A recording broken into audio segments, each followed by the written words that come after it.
Powered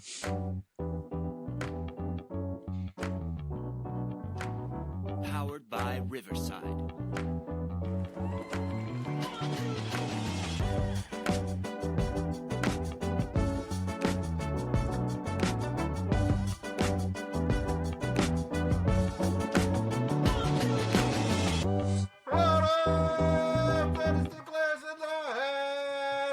It's the Dynasty front office, and we are building you championships one trade at a time.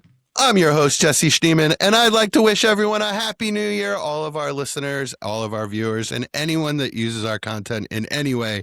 Happy New Year. I hope you have a wonderful 2026. I do want to just bring it down a little bit. We had some tragedy over the holidays. Our good friend, Randall Memphis Young, has left us, and really hard to talk about, but we're really going to miss him. He was kind of the father of our podcast. Most of our core listeners were very close to him. So we're just going to honor his memory the best we can, and that's by doing an awesome fantasy football podcast. And we'll do that by starting with the auspicious Austin Bell. How you doing tonight, Austin?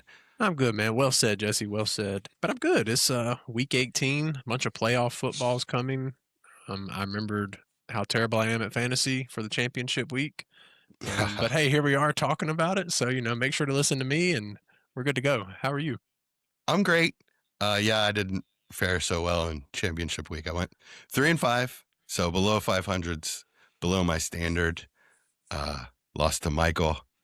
That wasn't great.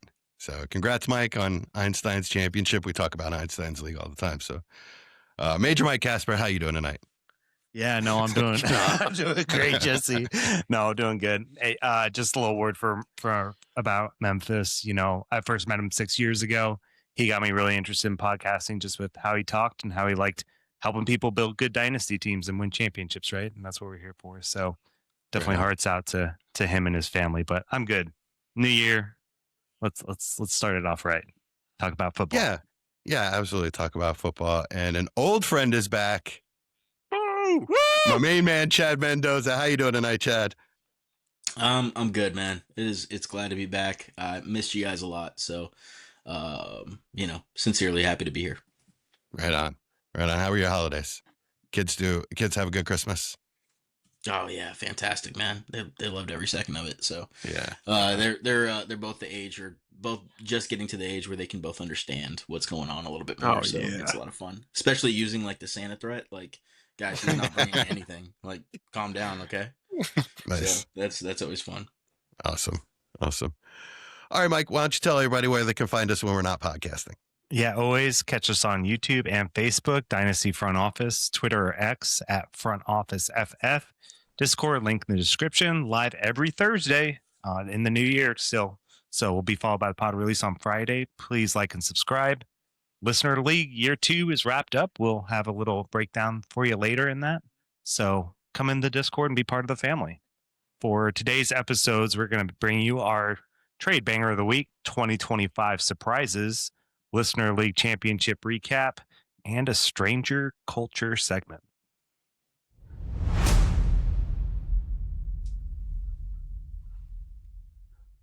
This is the Trade Banger of the Week, the deal that's too good, too bad, or just too wild not to talk about. If you've got a trade that shook up your league, send it our way. It might just be next week's banger. All right, guys. This is fun. Back doing another trade banger. I'm glad you're doing it. I was not very good at it, so I'm glad you're doing it. Yeah, you weren't, but it's okay. I know. I'm here. I thought the last one was hilarious. Yeah, I thought you were great, Austin. This week we've got a pretty interesting trade. Everybody knows season's ended for fantasy purposes. Kick off the off season, but this trade was made after championship week. Given that context here, this is from our boy Tiller, and he writes, "Hey guys, first time sending in a trade, and honestly, just looking for some reassurance. Traded away Jackson Dart and Tyler Warren, and received Drake May.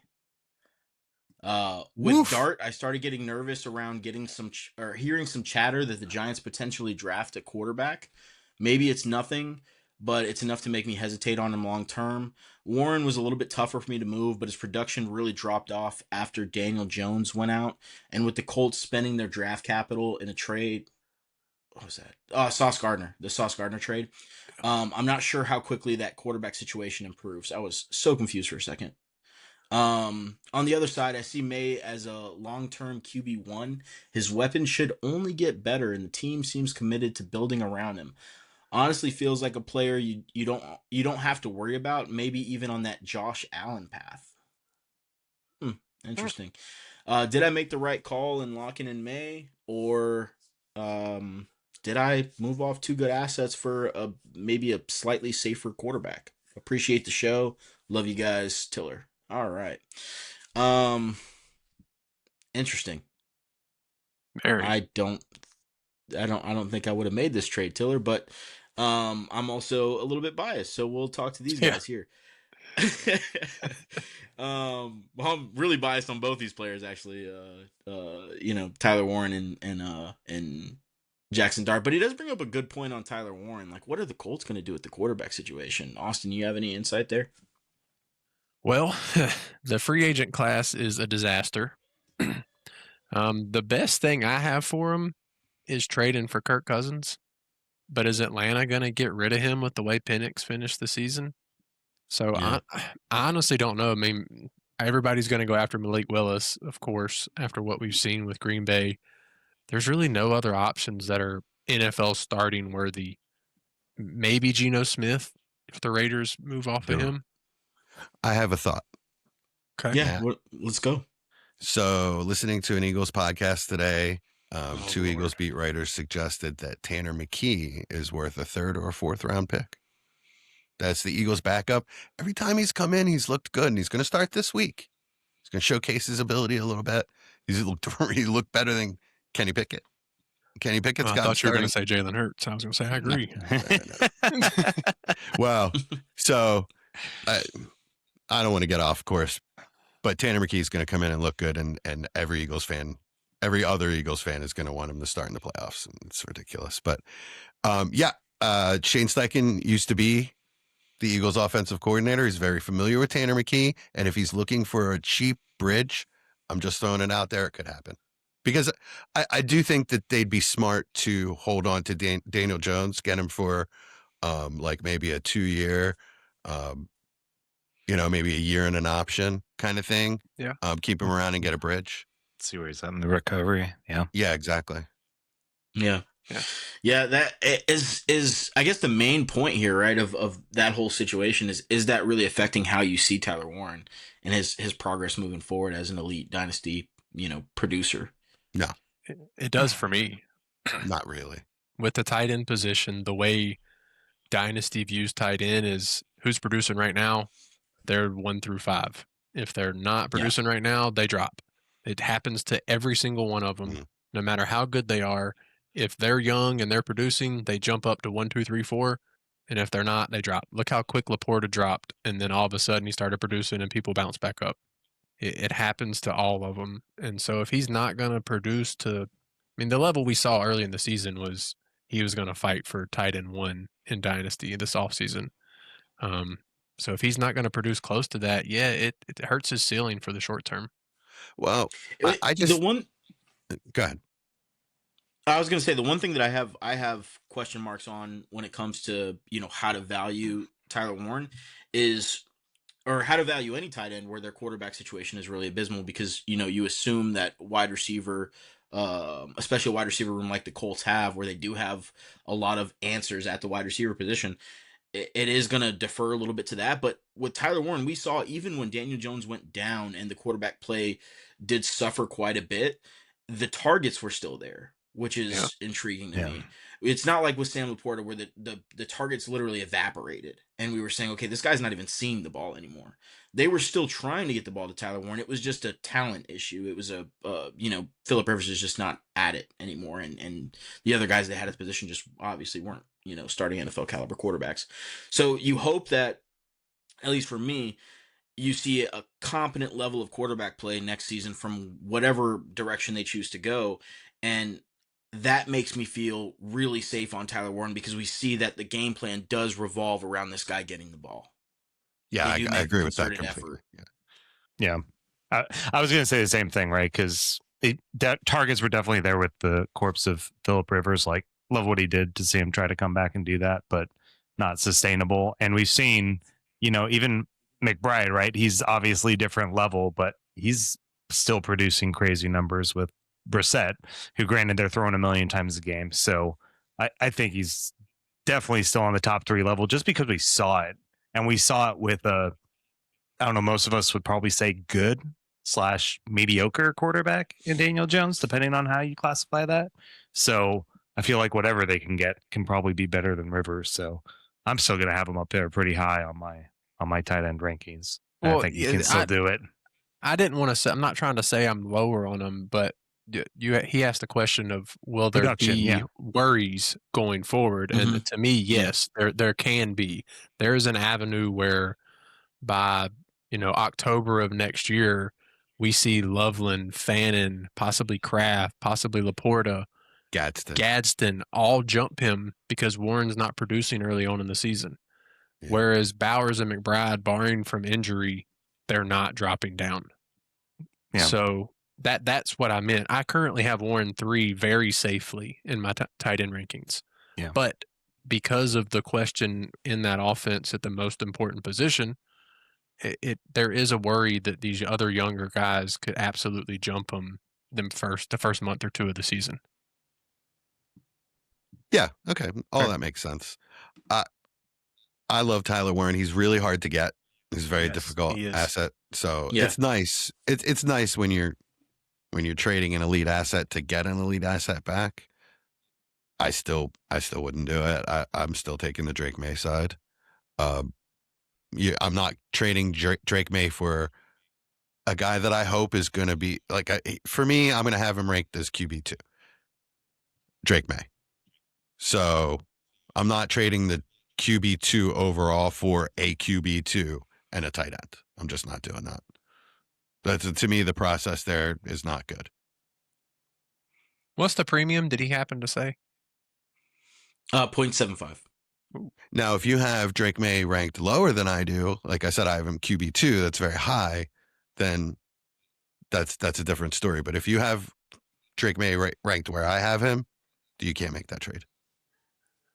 Depends on where you have Dart, if we're going to be honest. That's true. That's going to be the big one. That's true. I haven't gotten that far in my rankings, but he's not going to be a QB1, I don't think.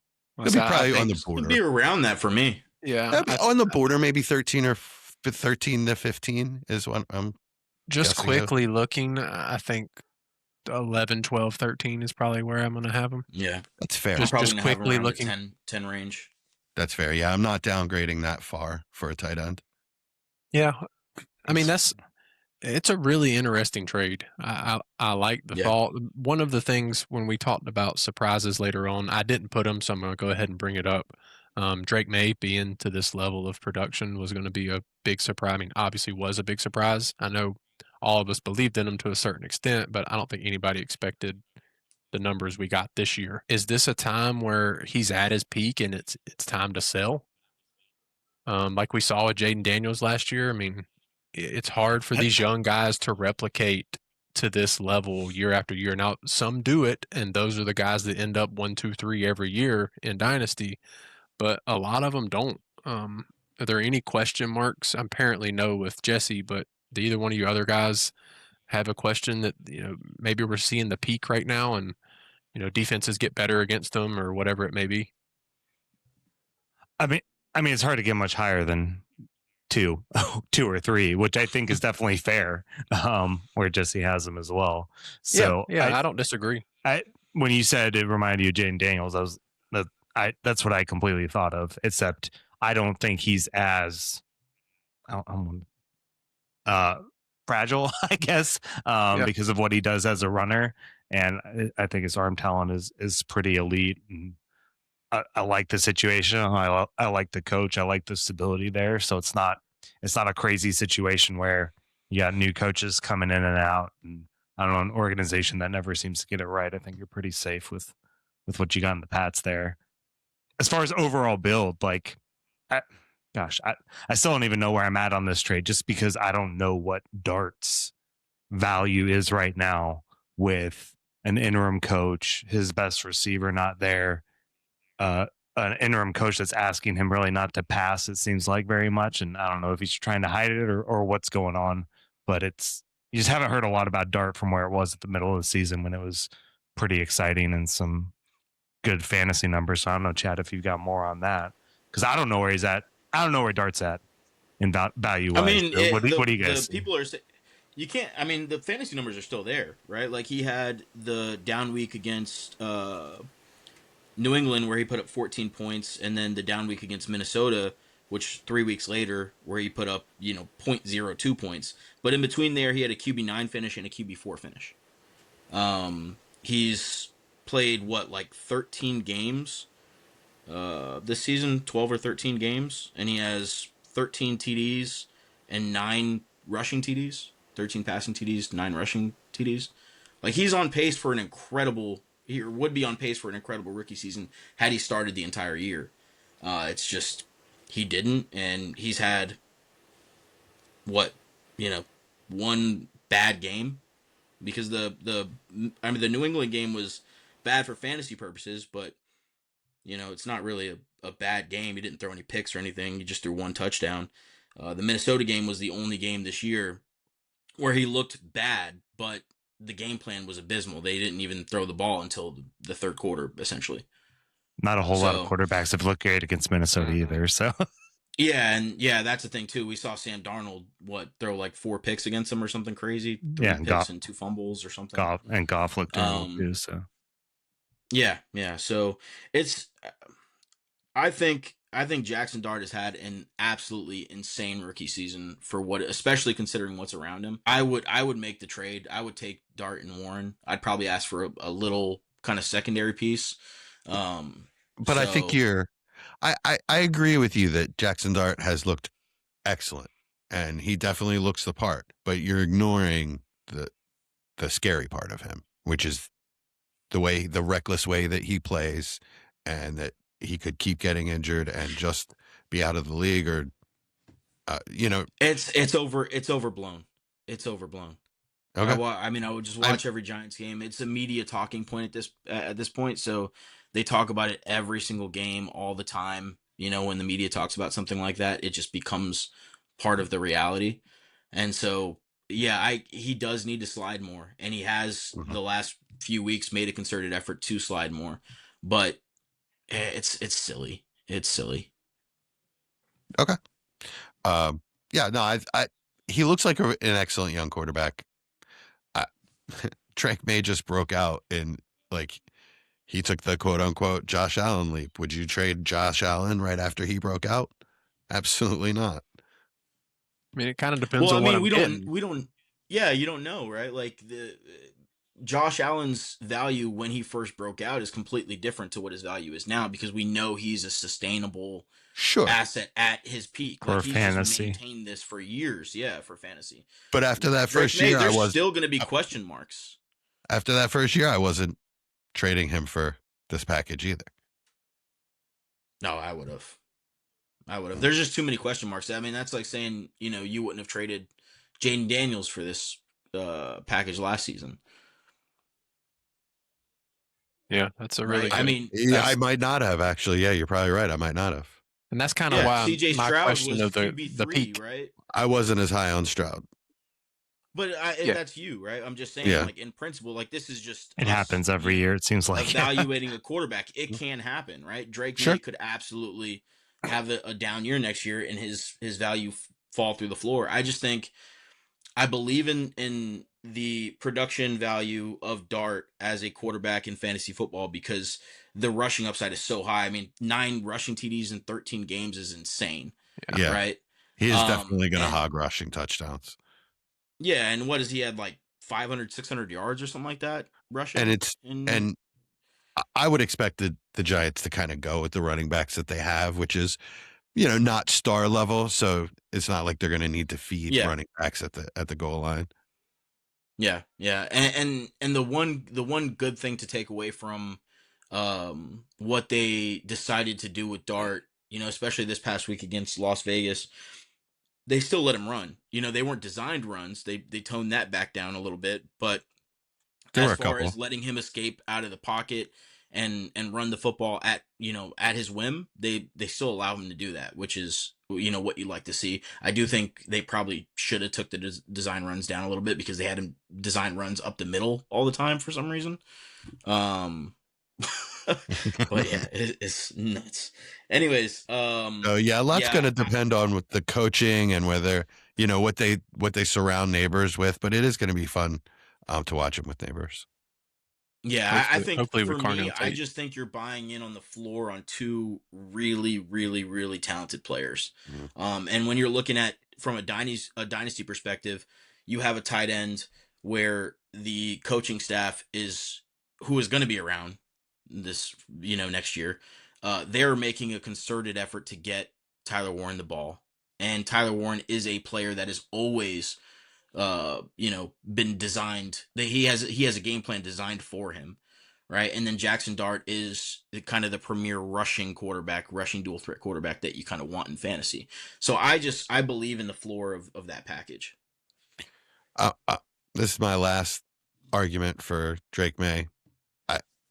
With his age and his pedigree and the year that he just put up in his second season, you have to make me a Godfather offer, and for me, that's not what that is. I do agree that it's not a mind blowing offer. Jesse, if that was Bo Nix instead of Jackson Dart, are you taking it? No, nope, Okay. no, because I don't. I'm not sure that I have Bo Nix over Jackson Dart. So Yeah, I was curious. Keep Trade they're Cut both has in them this. identical, so I was just They're in a curious. very similar tier to me. Okay. I was just curious if the injury thing of Dart would, Nick's knock on wood hasn't had that yet. So I didn't know if that was the part you wouldn't do. Yeah, definitely knock on wood. Jeez. I I kind did. of like I Dart a did. little better because like Denver's defense and weird coaching holds Nick's back. So I like Screw Dart a their little coach. I agree with that. better. The other thing too is like this Giants offense is going to look significantly better with Neighbors in it, and Oh, yeah. they're projected to draft a high end prospect at wide receiver. We'll see if that happens or not, but that would be fun. Right on. I think you guys should keep concentrating on our line, but that's the Andy Reid in me talking. The offensive line is actually, not to talk too much about the Giants here in this trade, but the offensive line was actually really good this year. Can never have too much. Can never have too much. Yeah, The Eagles had 5 Pro Bowlers, and now look at them. I mean, For that sure. was last year. But we just can't have Darius Slayton starting games anymore. That's the Very biggest disappointing. crux of the team. David Johnson. It would be nice if you brought back Wandale. Yeah, We're gonna talk about him later. Yeah. Yeah. All right, cool. So yeah, I guess we'll just go down. We talked about all 3 players here. We all think really highly of Drake May. We got various levels of optimism for Jackson Dart, and I think we're all pretty excited about Tyler Warren. I'm just going to go down the list, ask you if you would have made this trade or not. You can say yay, nay, or wash if you want to. Jesse Schneeman, how do you feel about the trade? No, I wouldn't have traded Drake May for that. Austin? Well, he did the opposite. He traded. Yeah, his he got pieces Drake for May. Drake May. Oh, he got Drake May? Oh, yes, absolutely. I would make the trade. Yeah. Great job, Teller. I would not. I'm Tiller. one of those. Yeah, Tiller. But anyway, Penn and/or Teller. I would not. I would keep my young assets in majority of situations and rosters. But it's a good trade. It's really interesting. How do you feel, Mark? Yeah, I'm the same. I'd keep the package. You have a chance at top 5 at 2 positions. For one, that could be top 3, top 1. I'll take the top 5. The point difference probably isn't enough, and tight end's bad enough. So give me something I know there. Yeah, I think for me, if it was a tight end, just another notch down, like just one more spot down. Any other tight end, besides Tyler Warren, tight end 4, 5, 6. I would take the Yeah, Drake I May agree side, with that. but Same. I agree with I'm that. gonna go too. with the Jackson Dart, Tyler Warren side. I wouldn't have made the trade. I would laugh at you if you offered me Fannin and Dart for MA. Yeah. Yeah, I would too. I mean, I But agree that's with what that I'm saying. too. Like, Yeah. I would laugh at you too. But and who knows? Fannin might be tight end 1 next year. He's We're awesome. about to talk but about still. surprises, right? Yeah, but it's a tight He's end on there. me. Yeah. Anyways, this has been the trade banger of the week. The deal that's too good, too bad, or just too wild not to talk about. If you got a trade that shook up your league, send it our way. That was the intro. My bad, but I haven't done this in a while. So Discord us your next trade. We may put it up, we may not. Depends on how I feel that day. Thanks for the trade, Tiller. It was great. That was. Oh, I'm so sorry. That was the wrong button. I meant to mute that. What, Chad or you? Old Me. man. Acting away. Sorry.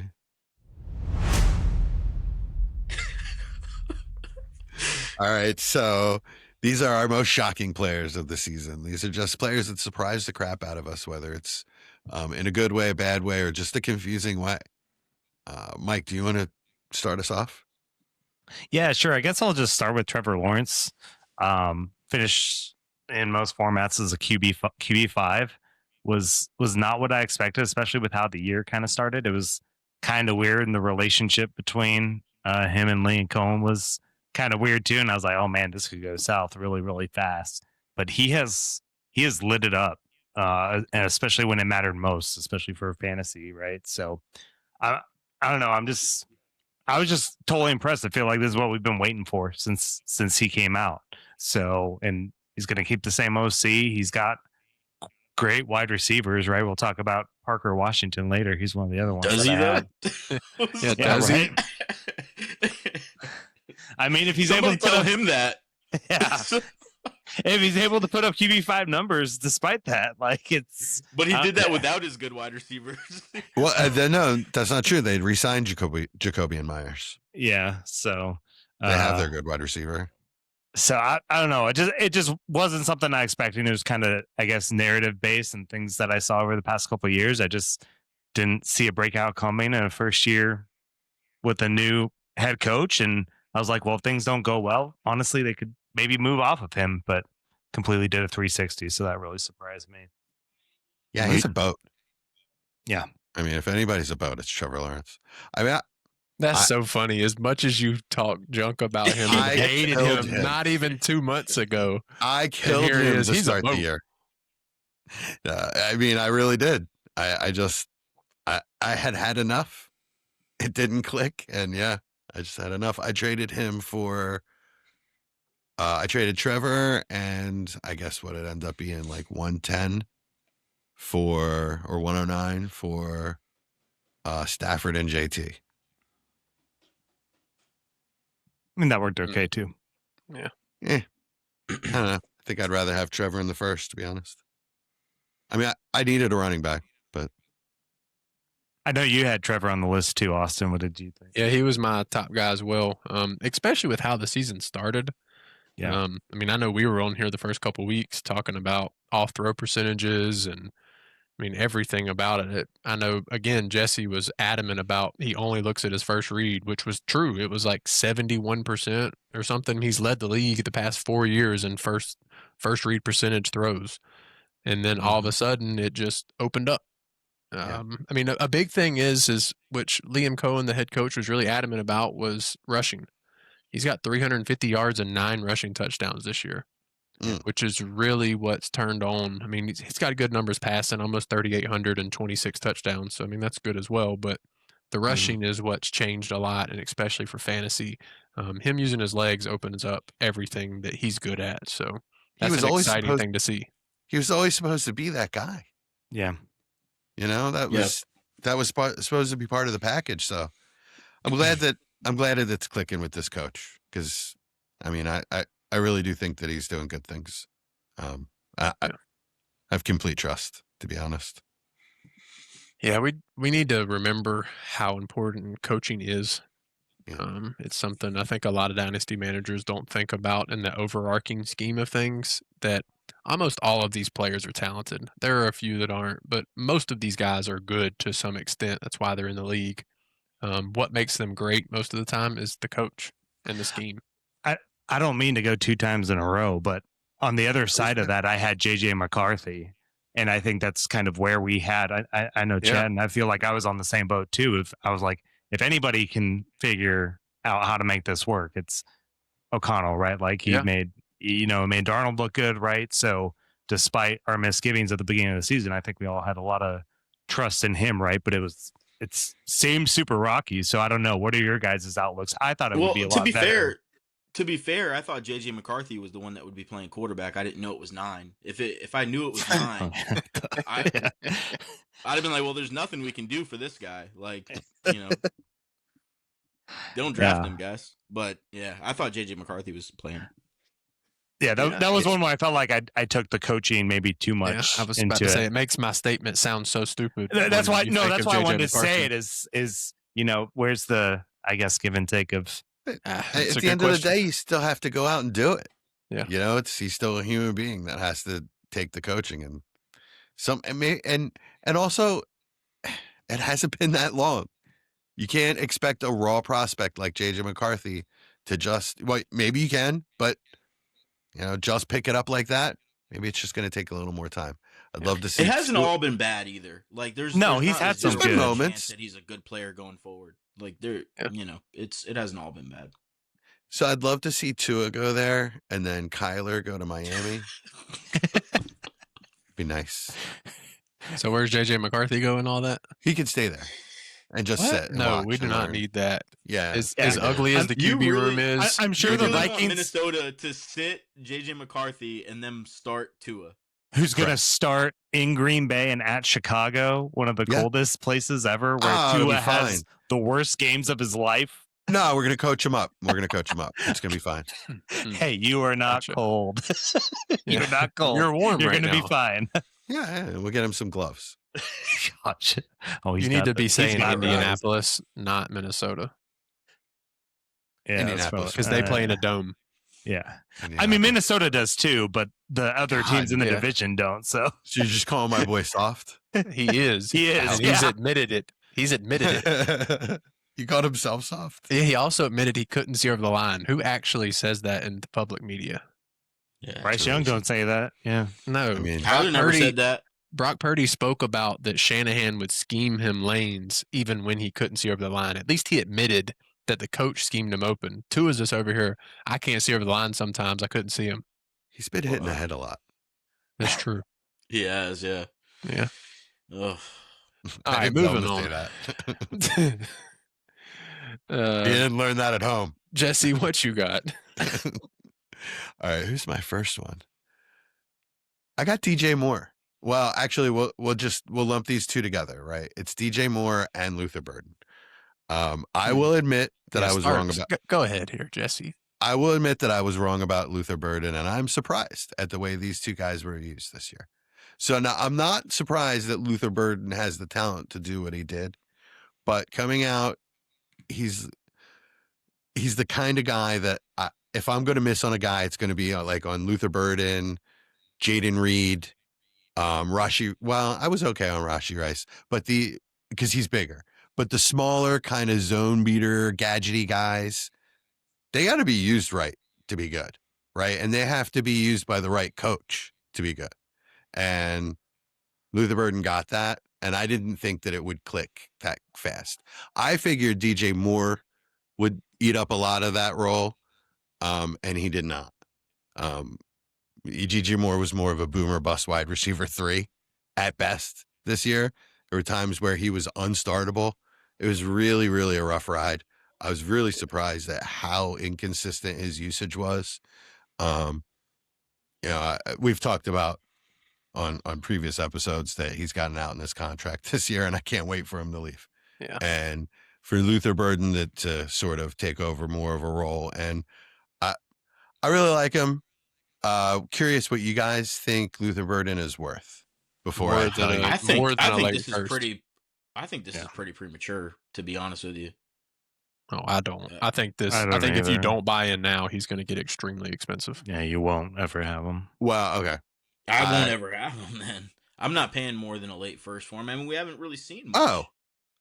Wait, you think who thinks he's worth more than that? I think you're not think getting he's him for a single late first. single late first. Yeah, You I'm were not- not I'm not getting paying worth more than late that. first for him. I No, mean, I don't that's- really even I want to mean, pay that. I want to pay like 2 seconds. No. He's Well, had what, I like won't 2 wide a lot receiver too, 1 but- weeks the entire season? Oh, I'm with Yeah. Chad at that price. Yeah, I mean, I just don't. I don't think anyone who has Luther Burden is selling him for a single late first. I mean, I But liked him. I admit here's I my was thing. wrong, We're but facing come the on. same. We're facing the same stuff. Like, I'm not saying Luther Burden's a bad player, right? I'm saying there's still a lot of mouths to feed in that offense. They still have Roma Dunze. They still have Colson Loveland, right? It's not And they like still Luther love to Burden run just the ball. broke out and had this prolific season. We saw one really, really crazy week late in the year against San Francisco, and then we saw the game really early in the year where he looked really, really good. In between that, it's been a whole lot of nothing. So I'm not.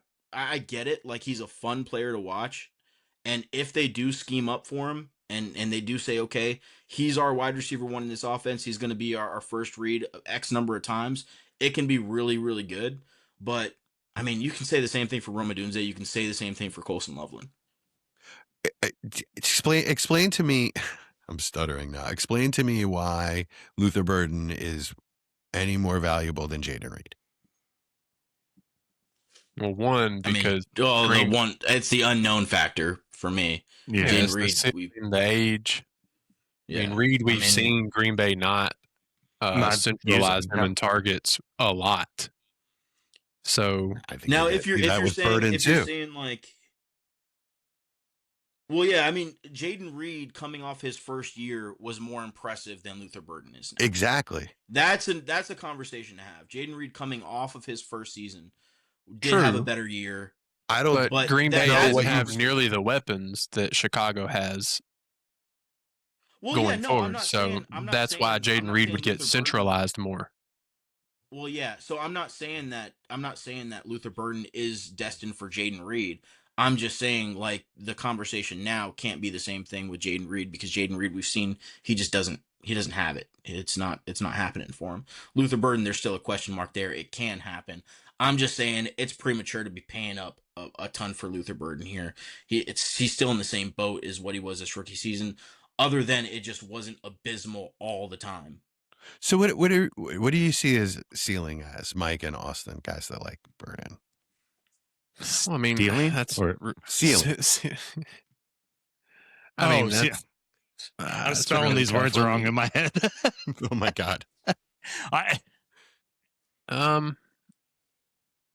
mean, a Chris Olave type ceiling, but not with that offense is the problem, because there's too many other weapons.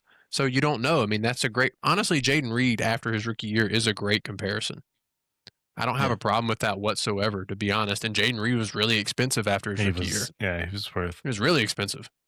So, like, I Yeah. have no issue with that. So sort of a volatile. The thing wide is receiver too. Luther Burden was the #1 prospect in his class coming out of high school.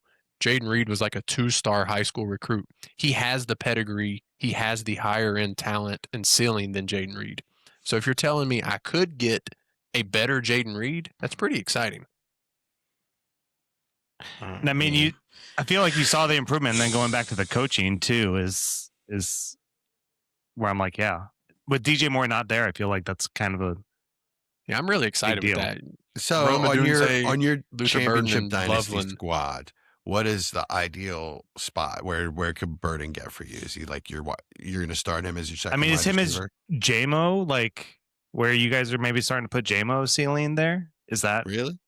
Yeah, I think that's fair. I mean, you're talking about Amon-Ra, Laporta, JMO. You got Loveland, Rome, and Burden. Hmm. Is that two? I'm not Well, I saying mean, it's a they run that 1-for-1 out of fit. that. I'm I not don't saying like it's a drawing those 1-for-1 lines. fit. That- But I'm talking about when we're saying it's too many mouths to feed, kind of a thing, right?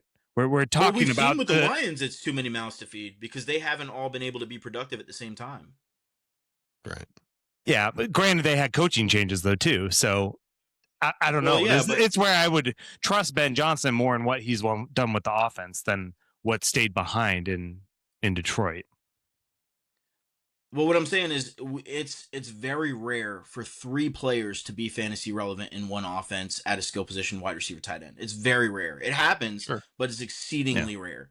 So I'm not willing to. I would pay a late first for Burden. And just to have a dart throw if I didn't like some of the players in that range in this class, or maybe it's a future like a 28 first or something like that, I would be willing to do that.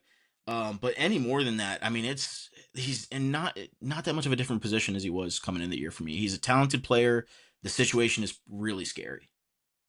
So he's not worth more than a high second, then, is what you're saying? No, I said a late first. Oh, I thought you were saying he's not worth late first. He said he wouldn't pay more than that. Yeah, Austin said he would. I'm assuming no one will sell him that has him for just a single late first. Yeah. That's what I was saying. I think that's crazy. Like I get the late first, especially in this kind of class. In certain situations, I would pay that. I don't feel any better about the situation than I did. And if anything, it showed that what we thought coming into the year pretty much played out exactly what we thought. They have really talented players in that offense. Luther Burden is one of them, but somebody's not going to eat, and it could very, very easily be Luther Burden. I mean, the good news is they're going to be one less receiver going forward of that caliber talent. DJ Moore isn't going to be there. That it's obvious. Yeah, for sure. So that's a positive. Sure. Is that unlike this year where we had 2 tight ends and 3 wide receivers, we have 1 tight end because Komet's also likely gone, and we have 2 receivers. So that's doable to at least expect some kind of fantasy production. But I also understand what Chad's saying is it's just like it's hard to trust J-Mo.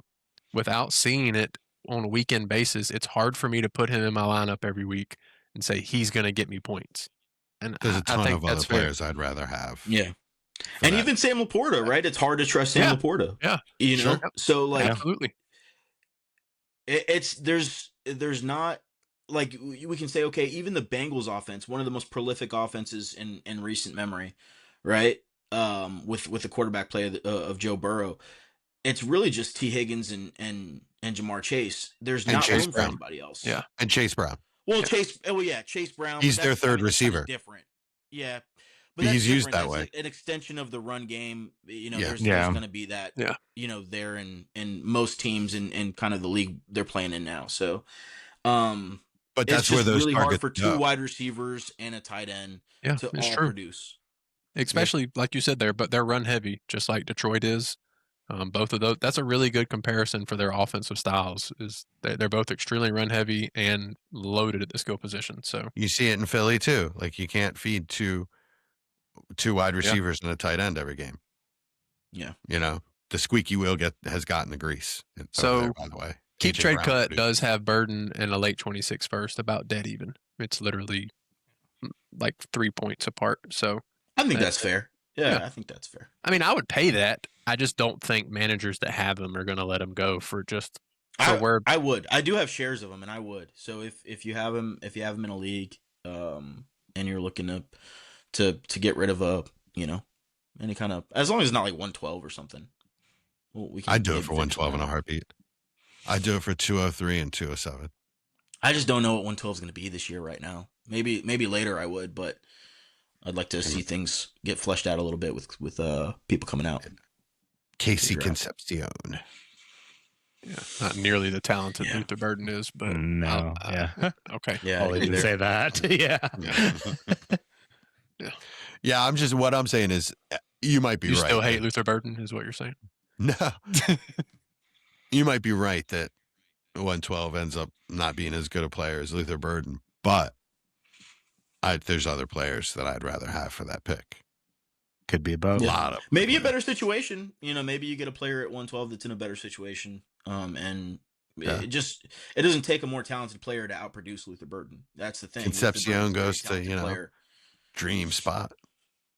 All right, Devonta Smith or Burden.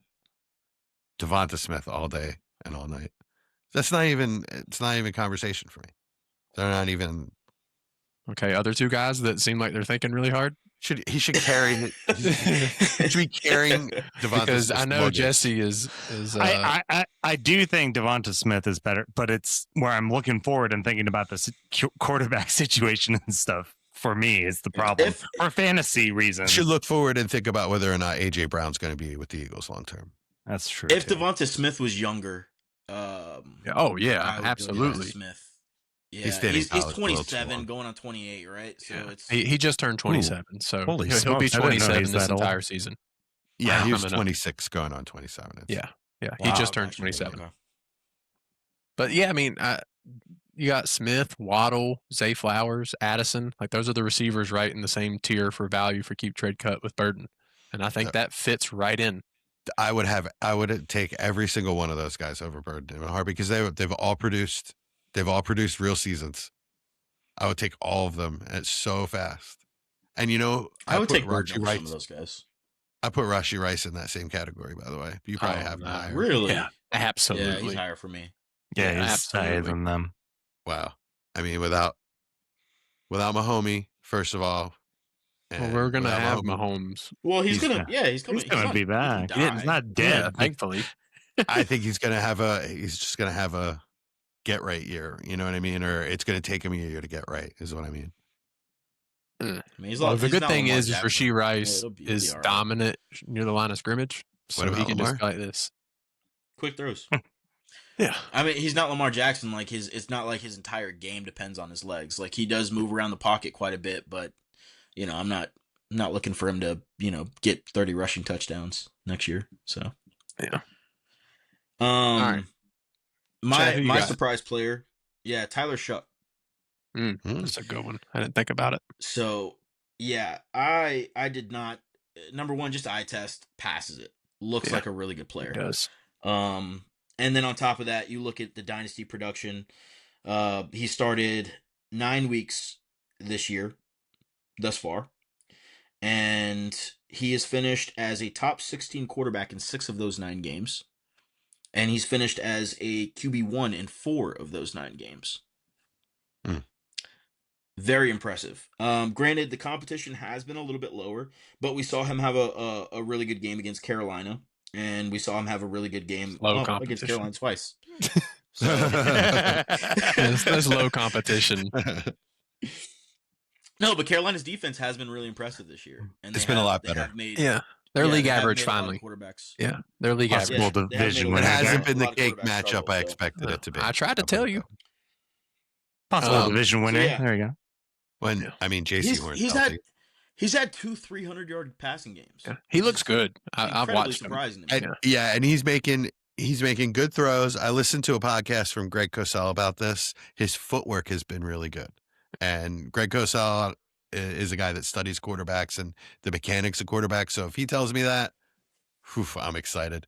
Because like you see the throw, it looks like that last, I'm talking about the 60-yard touchdown to Olave, the really Yeah. impressive. Yeah. dot he made. Yeah. Greg Cosell was explaining how it was a 3-step drop with a pump fake, and then he had to reset his feet to a 5-step drop and then deliver it on a dime. And he did it like he's been doing it for, years, like a veteran.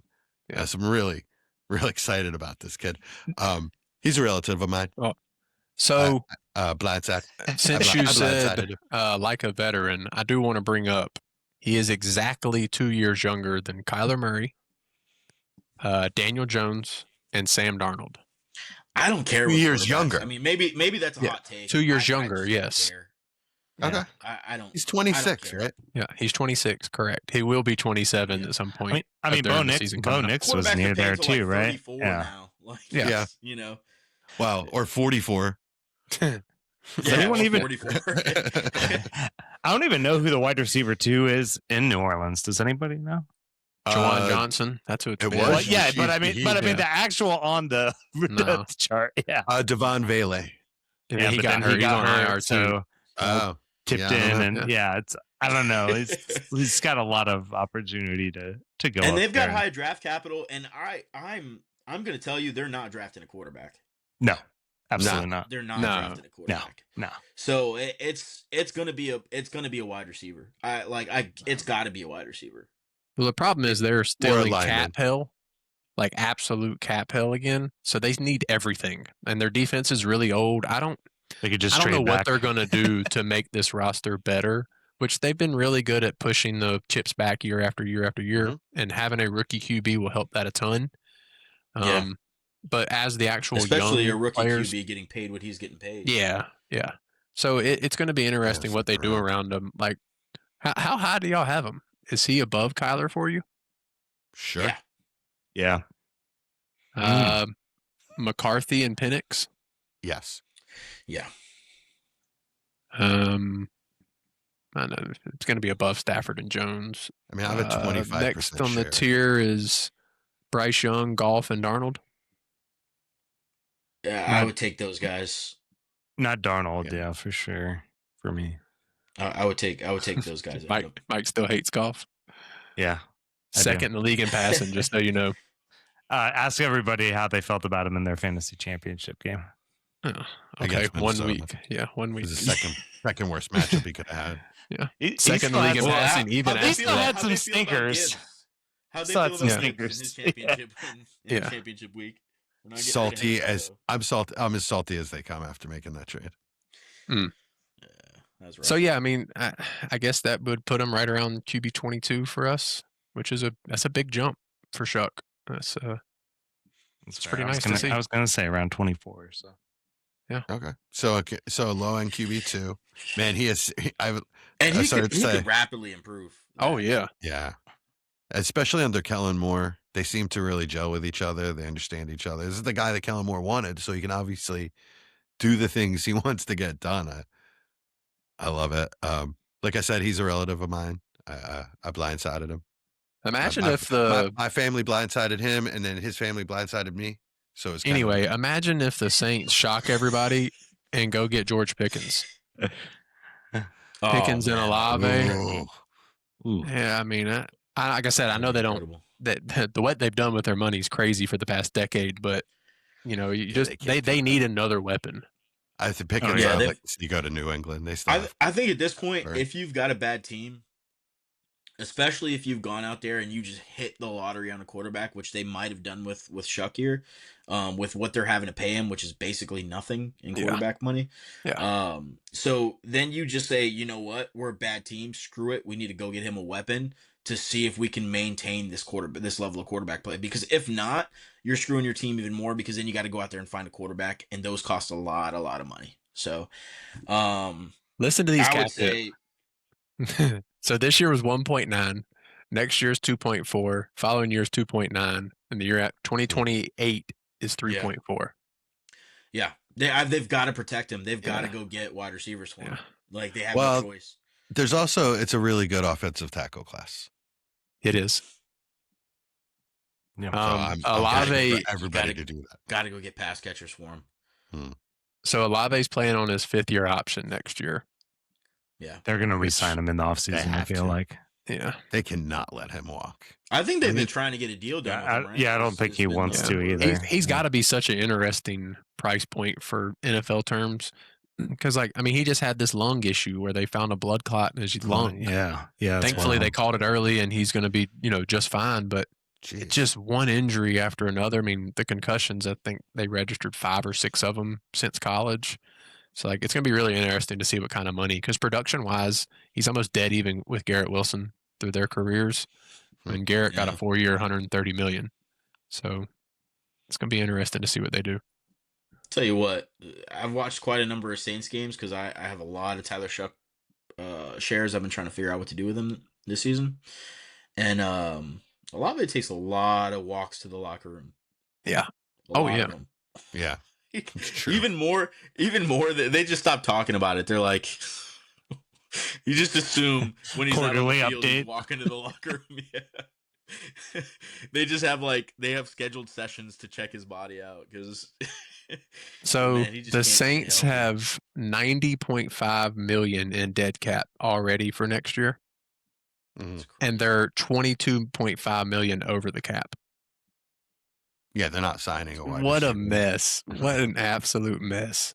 It's just so So- disappointing too, because like that's your golden window with a young QB on a decent contract. Well, to they've been doing build this up the for rest of the literally a team, but- decade.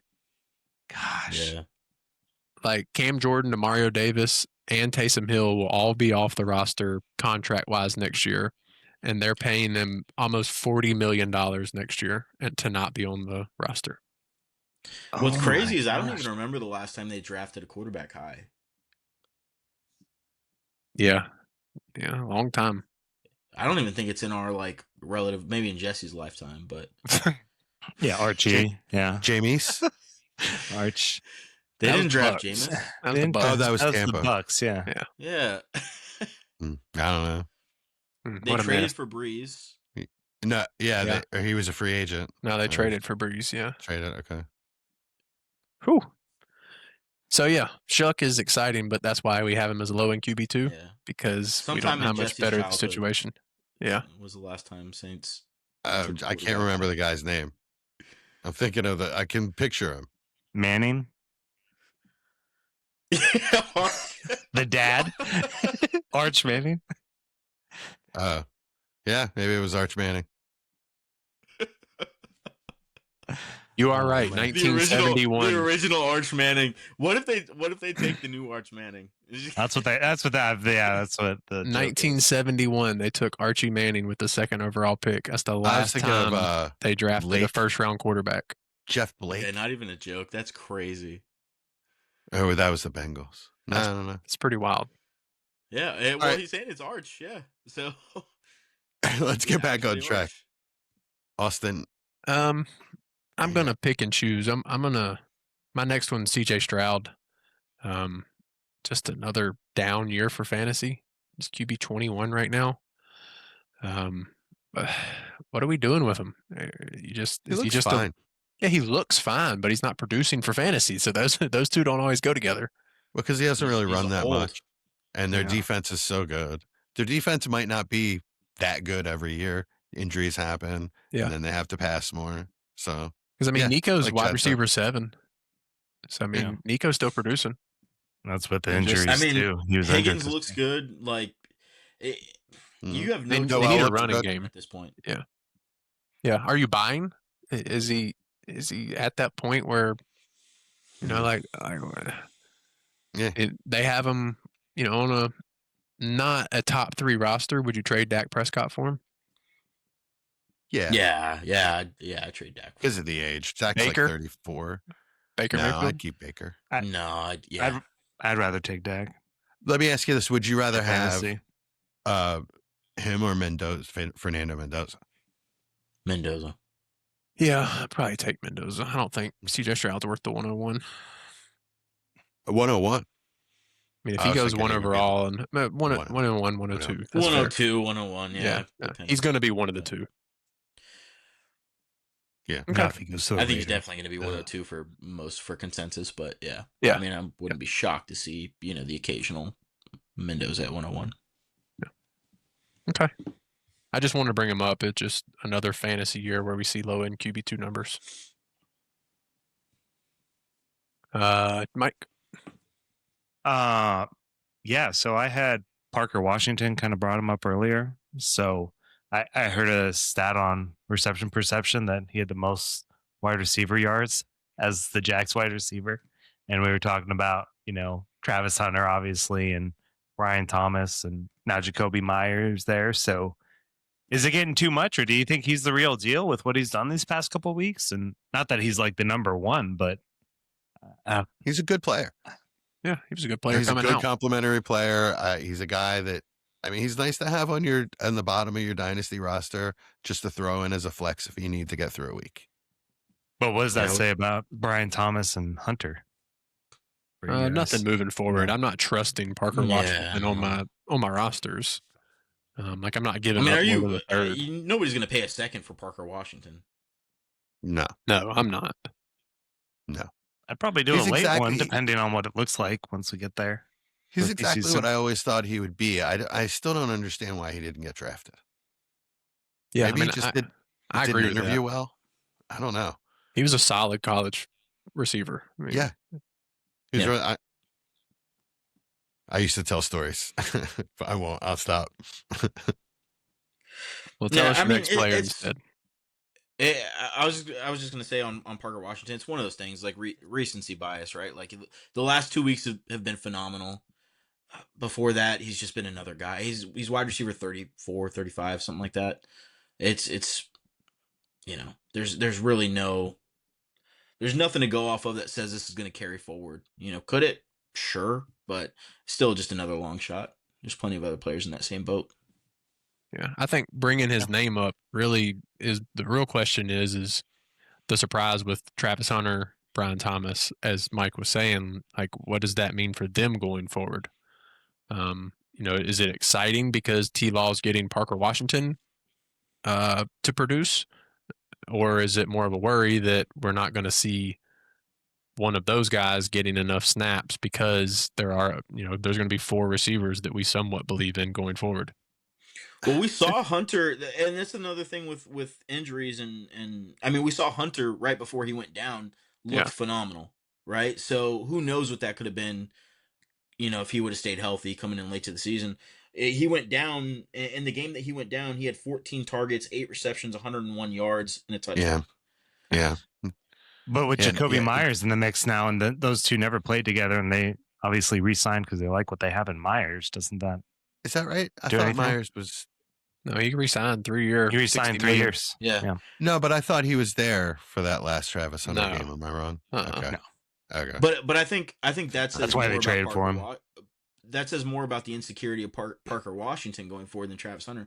They're going to give Travis Hunter the room to shine there. They're not going to just say, forget the guy we traded up for and gave up stupidly absurd price to get. Parker Washington at the end of the day is a guy that they took where he took him, and he's had 2 really good weeks. Well, then what about Brian Thomas? I think is the question then. Who knows? Yeah, okay. I mean, I just I'm want to with see if you. we're in the same boat because that's what I've That's been the saying. one that's the one that gets a little scary. Is he one where Yeah. like get out of him now because you don't know it could get even Can worse? you get out of him now? Yeah, what are you going to go? What are you going to switch to? I feel like you're stuck with him at this point. I mean, could you not get a late first for him? Would you sell him wouldn't for trade him that? for that. I wouldn't sell him for that. No. I mean, Mike, I think you're panicking too much. He's still a supremely talented player with a really good offense with a really good quarterback we just talked about. who did nothing all year? Yeah, I I I mean, mean, it's he true. he didn't do nothing all year. He was hurt for quite a bit of the year, and he didn't do nothing. I think you have to go He back. didn't do and look. much. I mean, To be honest, is there? I mean, he might have Give him one a- wide receiver one weekend there, but he's wide All right, receiver Mike. 44 on the season. All right, Mike, I got plenty of late firsts that I'll give you for Brian Thomas. I'll make that bet. I'll bet on that talent. You know me, I don't have rookies, so or like second year players most of the time, anyways. That's true. It's just I don't know. It could get worse, is right. It could Like, definitely, but I'm not. Especially with cashing out Hunter now back? at that low price. I mean, but the player you're taking with a late first could get worse immediately too. I mean, Yeah. Yeah, but the it hit could rate be on like Brian where Thomas Ibuka was. I don't when he know. back in rookies. Or it could be Yeah, Matthew but Brian Golden. Thomas could get back to form too. Like He was it's wide one of those receiver things. 7 in his rookie year or something crazy like that. Yeah, I mean, it's not like the hype was based off of nothing. Like he Well, did I know have that. an I know that. I incredible mean, rookie season. I saw it and enjoyed it. I'm just saying, it's new coach, new scheme, and all year it just hasn't looked right. Give him an off season in the scheme. So I'm going to jump Jesse, but since we're talking about Brian Thomas, That's fine. one of my biggest surprises was second-year receivers, specifically Brian Thomas, Marvin Harrison Jr., Rome Odunze, and Lad McConkey. All 4, really every second-year receiver didn't produce, if we're going to be honest, but those 4 specifically, we all had a lot of hope and faith in. Ironically, they're all back-to-back-to-back in keep trade cut value. Which one are y'all most scared of going forward? Probably Brian Thomas for me. Yeah, I guess. Yeah, I mean, they're Brian all Thomas. different situations. Marvin Harrison scares me too. Yeah, that one scares the crap out of me because he hasn't flashed the way Brian Thomas has. He's not staying on the field. It's Yeah, I would have to go with Marvin Harrison. He scares me the most out of them. Which one do you feel best about? I guess Lad or Rome. Which one do you feel best Probably about? Lad. Yeah, I feel think good. I feel the agree. best about think Marvin. I think both of them equal. Rome and Lad equal. Like, pretty close. I feel the best about Marvin Harrison.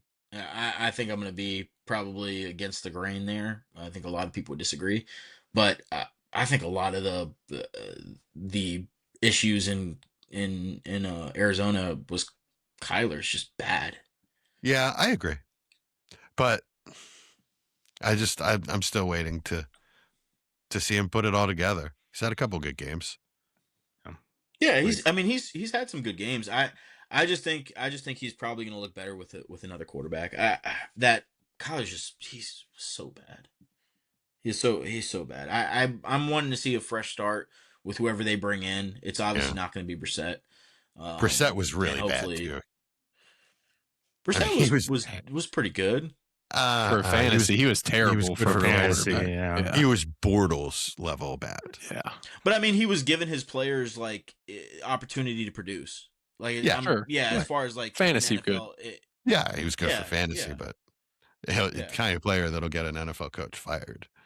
What I mean when I say Kyler was bad, I mean Kyler was really bad for fantasy. Like, he just wasn't giving his players any opportunity to produce in that offense. Yeah, and that's one of my surprises is Kyler. What happened? I don't understand how he became this bad. Yeah, I mean, there were signs of it last season because there were. Yeah, he was abysmal last season. But I mean, he was still quarterback 10 last year. Yeah, in fantasy. I mean, but when I say bad, I just mean like bad as in just not giving his players chances. Like, it's I think the rushing upside with Kyler is always going to be there, and that's always going to float him a little bit. But I mean, he had 3,900 yards and 21 touchdowns passing last year. But what he did to Trey McBride is criminal. Yeah, I agree totally. I'm not trying to even boast for Kyler. I don't know how much better the Arizona quarterback play is going to be next year. We've already talked about how bad the free agency class is. They're not going to get draft a guy high that's going to do something unless they get lucky with a later pick. So how much happier can we be with that offense going forward? I mean, we saw all the guys get fed. Michael Wilson gets fed with a bad quarterback, so I don't care. Well, bring in anyone that's not Kyler or JJ McCarthy, and I'm good. Anybody that wants to throw the ball, because Kyler doesn't want to throw the ball. Yeah, that's what. Right. Jameis, get him there. Yeah, well, he's still with the Giants, so yeah, and he doesn't want to starter. So with Arizona, they came out that they're expecting Gannon to stay there another year. Yeah, but they're expecting to replace the special teams coordinator and the offensive coordinator. So I guess the hope is that they can bring somebody in that can make the offense work.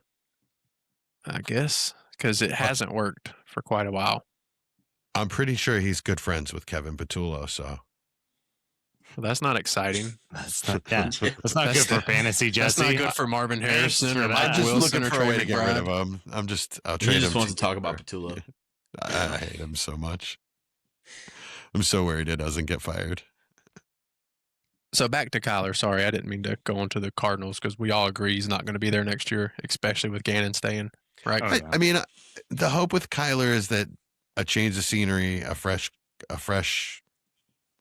coaching approach or whatever, and helps him, and he produces again. I don't know why he didn't produce this year, and why he turtled up into a shell. So all you can really do is cross your fingers and say, well, he once had top 5 talent. Well, did y'all all say you would prefer Shuck over him? Is that right? Yes. Yeah. I want to see where he goes first.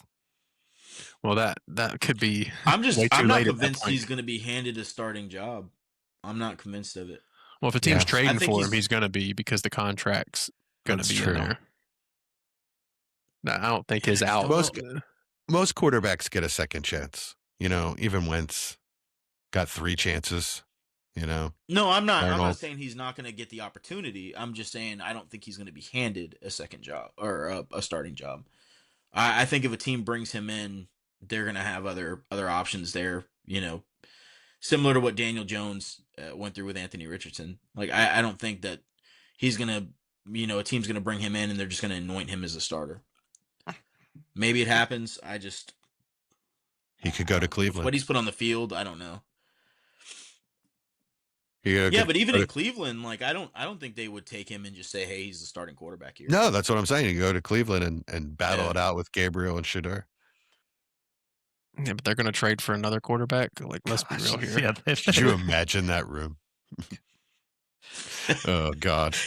I mean, I don't know. Head coach will quit. You don't need to get Wow. fired. He might get fired. Yeah. Actually. Yeah, it's going to be really interesting to see where he goes. You know what would be very, very interesting? If they could get a deal done with Daniel Jones, team friendly, and the Indianapolis Colts bring him in.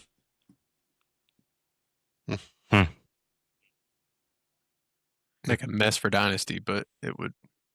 I mean, Yeah. the Raiders and the Jets could be in the market for a bridge quarterback. And as who well. are they going to trade? How the Colts going to trade for him? Yeah, they don't have. I just don't. I don't see Yeah, him as enough that kind of picks. quarterback, though. Is Kyler the guy you're bringing in as a bridge? No, no team's going to. The contract that he has isn't going to be a bridge contract. What do you mean no team's contract. gonna? The Raiders just brought in Geno, so with Well, sure, Geno was pretty good in Seattle. So Geno is a bridge. yeah, Geno that's a is perfect bridge. example. To what though? He wasn't he's not a bridge. He was. Well, the their hope was whole is a plan. year or two of decent production for them to be able to find a young quarterback. Kyler's only 28. I mean, and he's got a big contract attached to him, and he's got a cap hit next year of $53 million. So, but the team that trades for him isn't on the line for all of that, right? The number's pretty high. I was looking. Depends how the trade goes too. So who it's wants to pay what. $35 million next year. Yeah, without them working on specific numbers, the Mhm. team would take on $35 million next year. That I trades don't know for that him. any team's going to do that. So he might just get cut. Yeah, I mean they save happen. 35 mil cutting him next year. Yeah, could certainly happen. Oh. All right, I'm ready to give my next guy. Yeah, go ahead. for it. Justin Jefferson. Mm. God, that's so sad. Yeah, that hurts. Yeah, that Guy that is, we thought was quarterback proof, right? Yeah, we did. Wide receiver 26 on the season. Is he even top 5? Sorry, I don't want to get too much into it, but it's like, man, No, that's with what that kind that's of what we gotta- production, it's That's the production question. and age. It's gonna make him catapult to the bottom. I mean, he's still 26. 26. Yeah. Yeah, He's young. He's in his prime. So the age doesn't bother me. For wide Which receivers. doesn't bother me either. Rather have Neighbors or JJ? Neighbors. Lamb or JJ? Lamb. JJ. I just know the person throwing him the football can JJ. do it. All right, last one, Amon-Ra. Amon-Ra. So that's 6. That's wide receiver 6. Yeah, I think that's fair. I had JJ above Lamb, so 5. Yeah, I No, have that- JJ. that- no, that was Well, what do you got? including- Puka? Are you gonna say Puka? That was including JJ. Oh, okay. JJ Oh, above including. Lamb. So like Chase, Puka, JSN. Yep. Neighbors, St. Brown, JJ. That's 6. All right. JJ All right. is 6. Sounds right. London is an interesting one to me. He's top 10-ish. I mean, to me, he's right after the Lamb, JJ. Yeah, all right. I haven't haven't really really looked at it.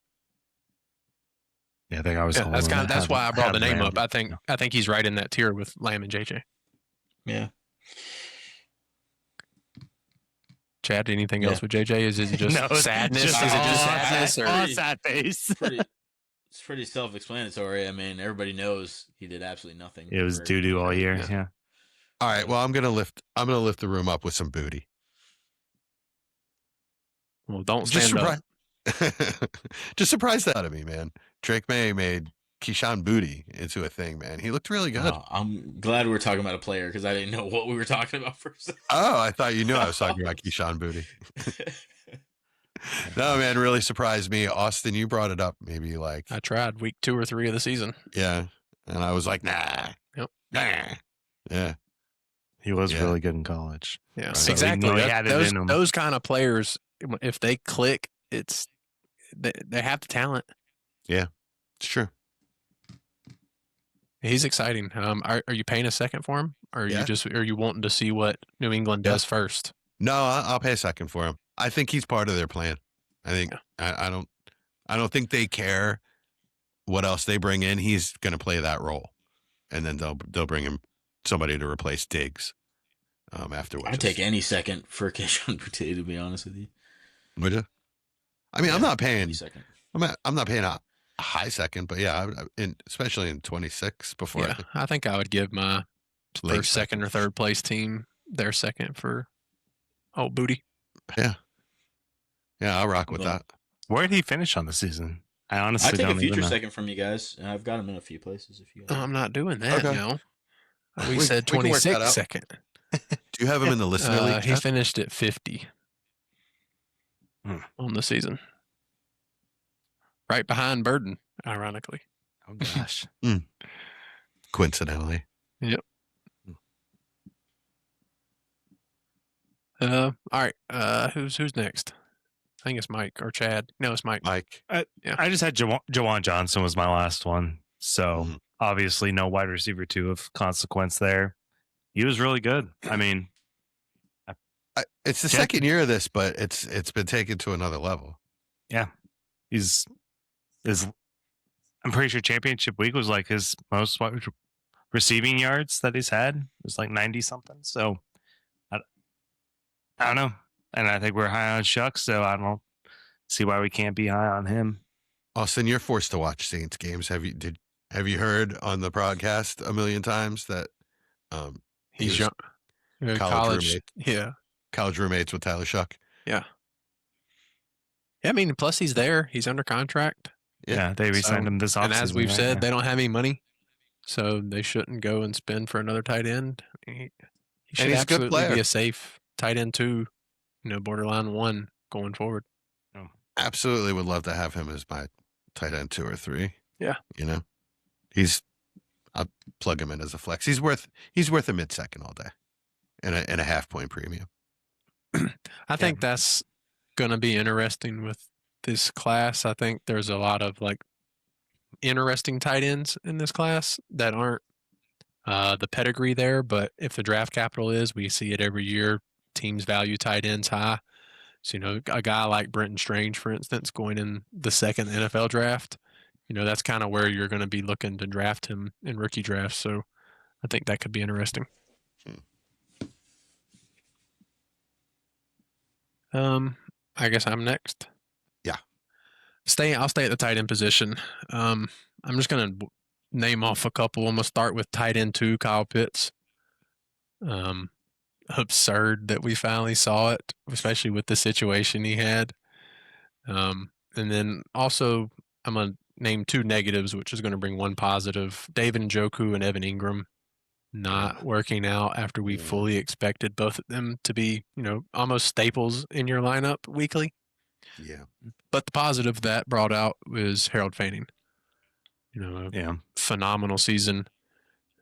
Just gets targeted and does stuff with it every week. So that's an exciting aspect of the negative of Njoku. Gosh, I hope Njoku leaves. I know he didn't get traded and he didn't want to get traded, but he just got to go somewhere else. He can't do anything with Fannin there. No.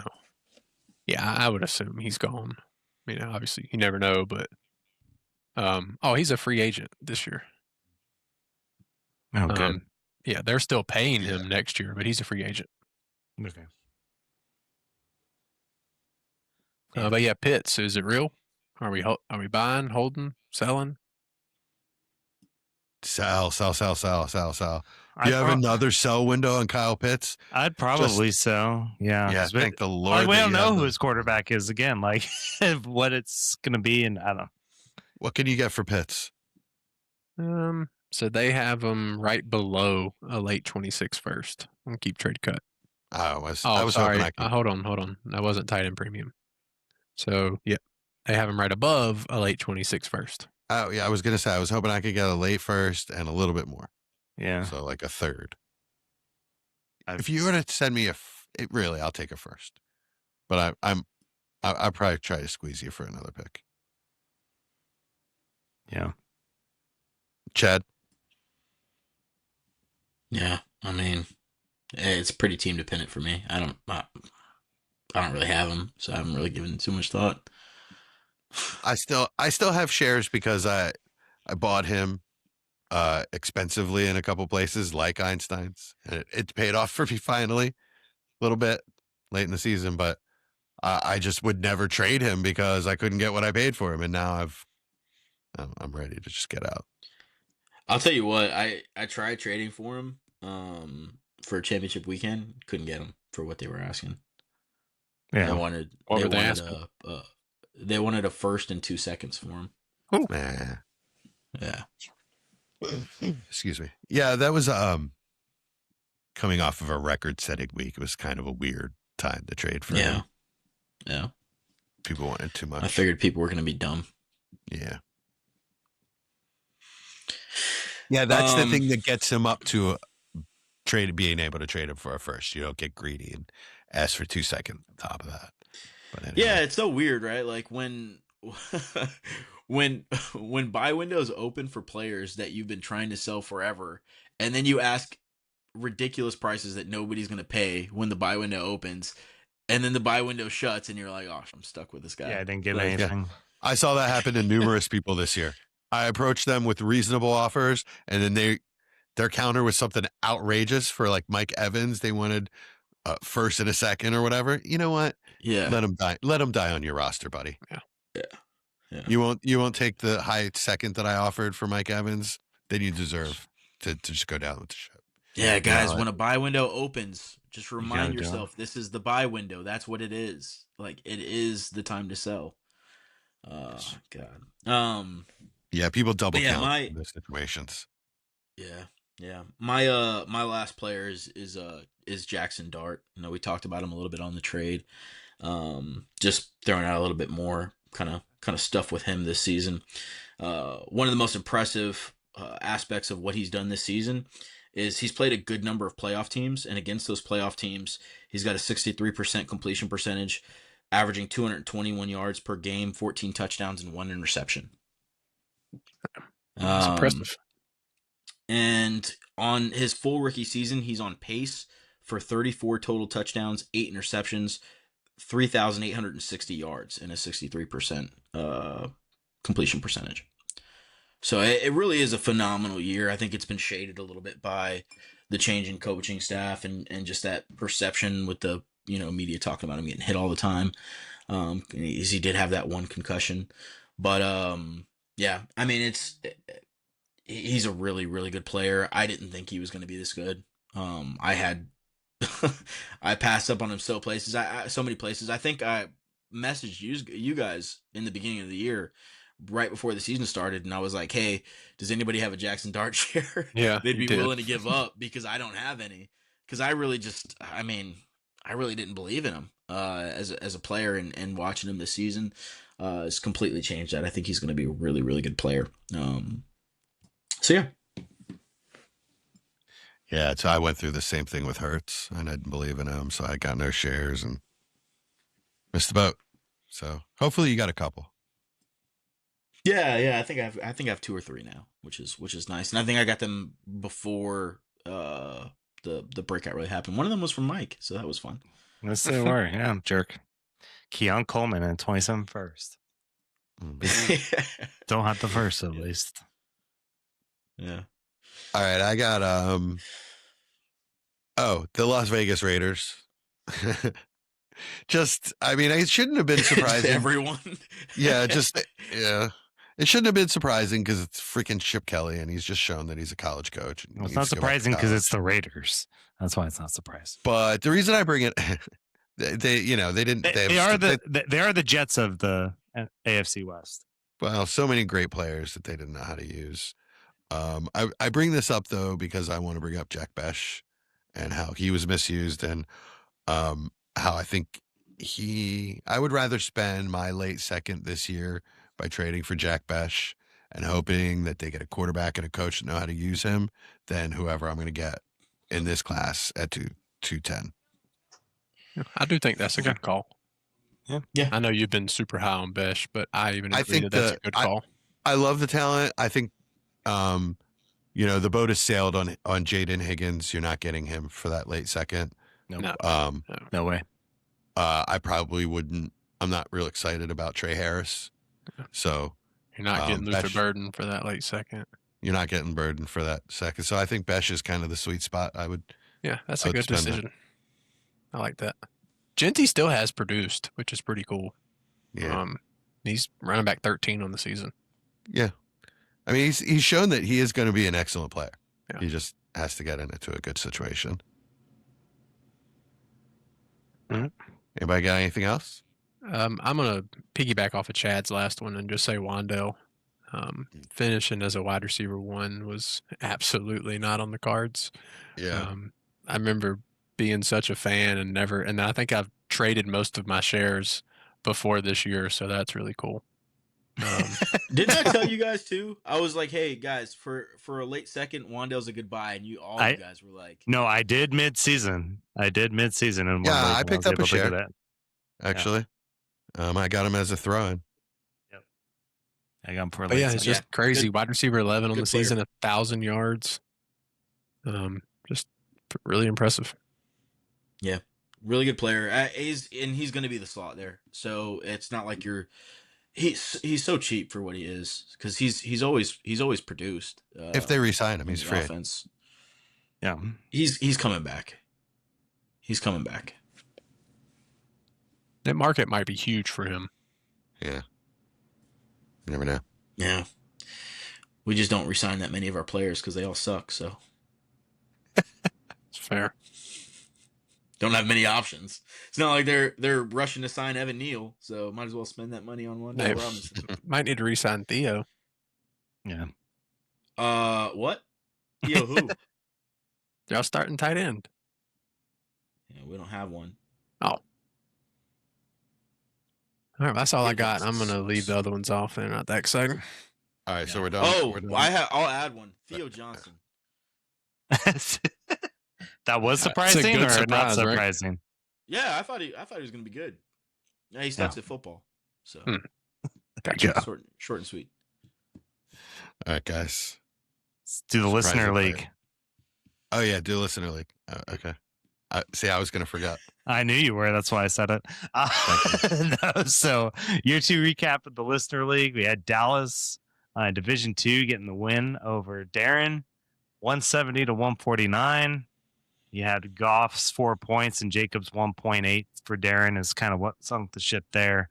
And Jesse traded Tyler Shook to Dallas, and he had 25 points in the final there. So also had 28 from CNC and 22 from Wandale. So was good to get Dallas over the hump. So because of that, Austin's pick moves to the 112, and Jesse secured the 101 by the win. So That's right. and That's right. also humble brag Relegation too. for Austin. I got the 213 because I won the losers bracket. So yeah, the Gross. the loser division got I something. voted against that 213 garbage. I did as well. Oh come on, it's fun. That's slop. That's like paying out for weekly wins. No, I love that. That's way more. It's not weekly wins. It's weekly high score. Yeah, fine. I don't like that. If you either. got half the league completely checked out because they're not playing for anything, they don't check their phones when you're the contender trying to get their pieces for those last couple weeks. So Yeah. you've got to make it worth something or no one's going to pay attention. I obsess. I'm Yeah, just let's- saying, if you want to be a good commissioner, if you don't, that's fine. I mean, that's all I'll say. You got to make it worth something. So, what did you guys think about that Tyler Shook trade? I got Quentin Johnston for him. I'd rather Shuck easily. Shook, yeah, pretty easily. Shuck easily. think you got got- scammed, buddy. But what you did is it got you the 101. Yeah, Exactly. Because you gave up everything this season and got 5 first and got rewarded with the 101. It's freaking crazy how the fantasy gods just hate me. I traded for 1 first. You traded for 5, and I'm the one that gets punished. It's Yeah, crazy how that 101. works. 1, 5, 6, 9, 10. That's it. And I have 201 Yeah, and it's- 5. And It's 7. ridiculous. Like how the fantasy gods just hate me that much when you were immoral and traded for all those first and got rewarded with the 101. It's ridiculous. Can I tell you, Austin, I'm just, you should stick with me, man. I'm kind of charmed. People who, are around me. I'm in just my not that life, evil, so it must work out for you. I'm just charmed. It's Yeah. fine. It doesn't matter what I do. I'm immune to. Yeah. I'm not going to say it. I'm going to get struck by lightning if I say anything else. no, but good job, Dallas. Congratulations. Yeah, And congrats, Dallas. yeah, looking forward to next year. I think you look like legitimately angry right now, Austin. Oh, That- I was that we're pissed not off a last streamer. week when that happened. But at this point, it was more just I couldn't believe it that you did all that, giving away your roster and still got it. It's okay. You guys will both be back here next year. So It was a terrible roster, See what so I happens needed again. to do something. Yeah, mine's not still a much terrible better. roster.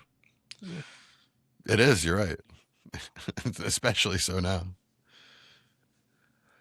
All right, congrats, Dallas. You guys ready for? Ooh. Oh, there we go. Yeah.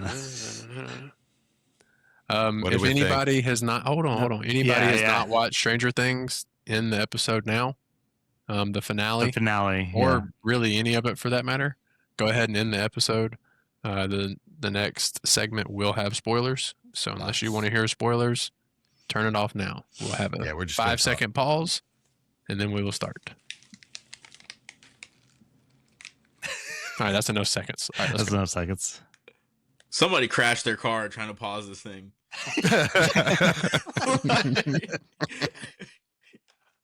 All right. Well, they definitely had it now. I'm not gonna lie. I'm gonna say what I texted Austin last night. A lot of shows, when it comes to the end, I feel like you're never left satisfied, and especially when you've got a show that's been so good for so long, and you get high expectations. Like for what it was, I thought it was one of the best show endings ever. Like there was a lot on the end, but I felt like it really wrapped everything up of a decade of characters and where things were going. So I thoroughly enjoyed it. Absolute opposite of The Sopranos last episode. The polar opposite. Well, it's a So, and I completely hated different the show, last so that's good. Yeah, I hated the last episode of Sopranos. So I didn't need 45 minutes of downward action.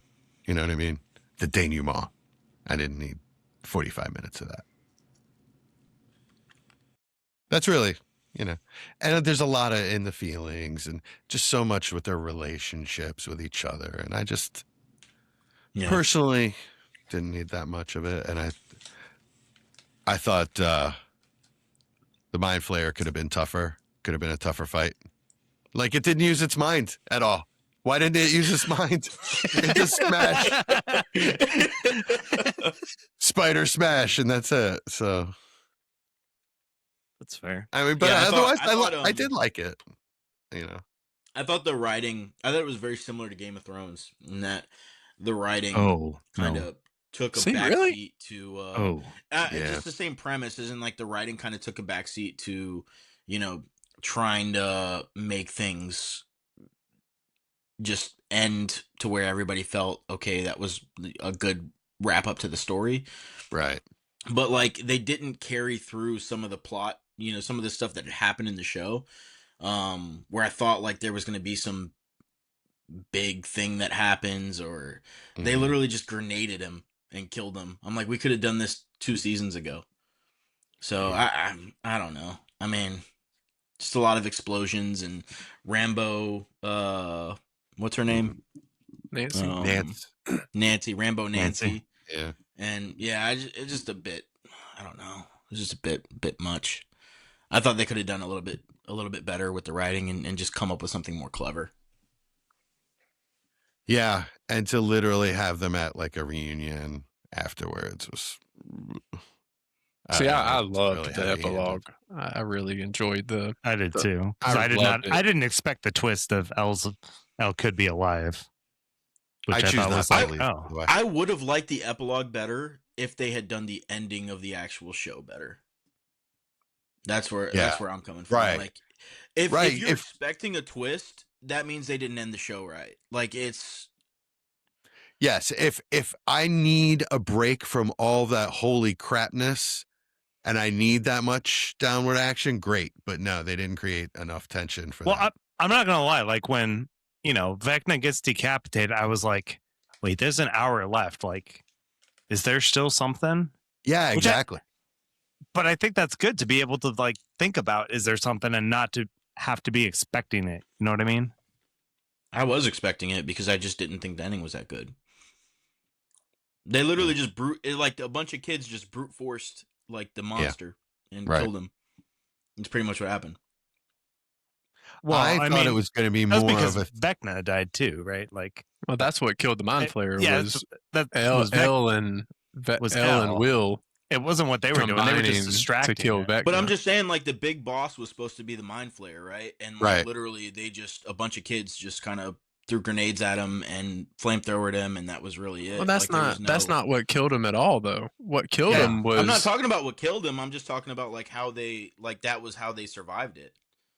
You know, like I mean, what L else was they supposed to obviously do? gonna beat Vecna, right? But like usually But they L come up with didn't. some. That's the thing. Will did. I mean, Will well, is yeah, the piece that allowed L to beat Vecna. I thought it was going to be 11, 8, and Will together beating him. I'm glad 8 didn't make it that far, but Yeah, Yeah, I am too. Yeah. Actually, I didn't care for her. That I mean, we was- don't know if it she wa- didn't make it that far, but technically that is true. I don't know. because I they- didn't. he- I The didn't thing mind is, it. Murray- it was everyone. So Yeah, it I wasn't- liked it the wasn't ending. I mean, just it was a L. little. The death was a little bit quicker than I would have wanted. I would have preferred to see more fighting and up to it and it taking longer. But and using its mind. well, that was the name. It didn't have that. We've never seen that power outside of the use of Vecna. Do you want to see him fight Smoke, Jesse? Is that what we want? No, but well, they we could did see they that could have he done was cooler things. he was controlling Vecna. Well, I mean, he was controlling Vecna. Vecna says he wasn't, but he was controlling Vecna. He was the one that was like controlling everything. The Mind Flayer was. Vecna was just saying, "I cooperated." Essentially, like it was my choice to cooperate. But the Mind Flayer was the one that was like controlling everything, Yeah, Well, I mean, which he's is what I was yeah. saying. I mean, like, And in D&D terms, a mind flayer really is he'll scramble your brains. And I was hoping for something like that. yeah. The No, Mind I- Flayer was supposed to be like the big dude, like behind the scenes. I just Yeah. didn't think it was that. But I the think that writing was I mean clever that was on the it. point. Well, that was the point of the writing. I think though is it's like they're one. It's not one above the other.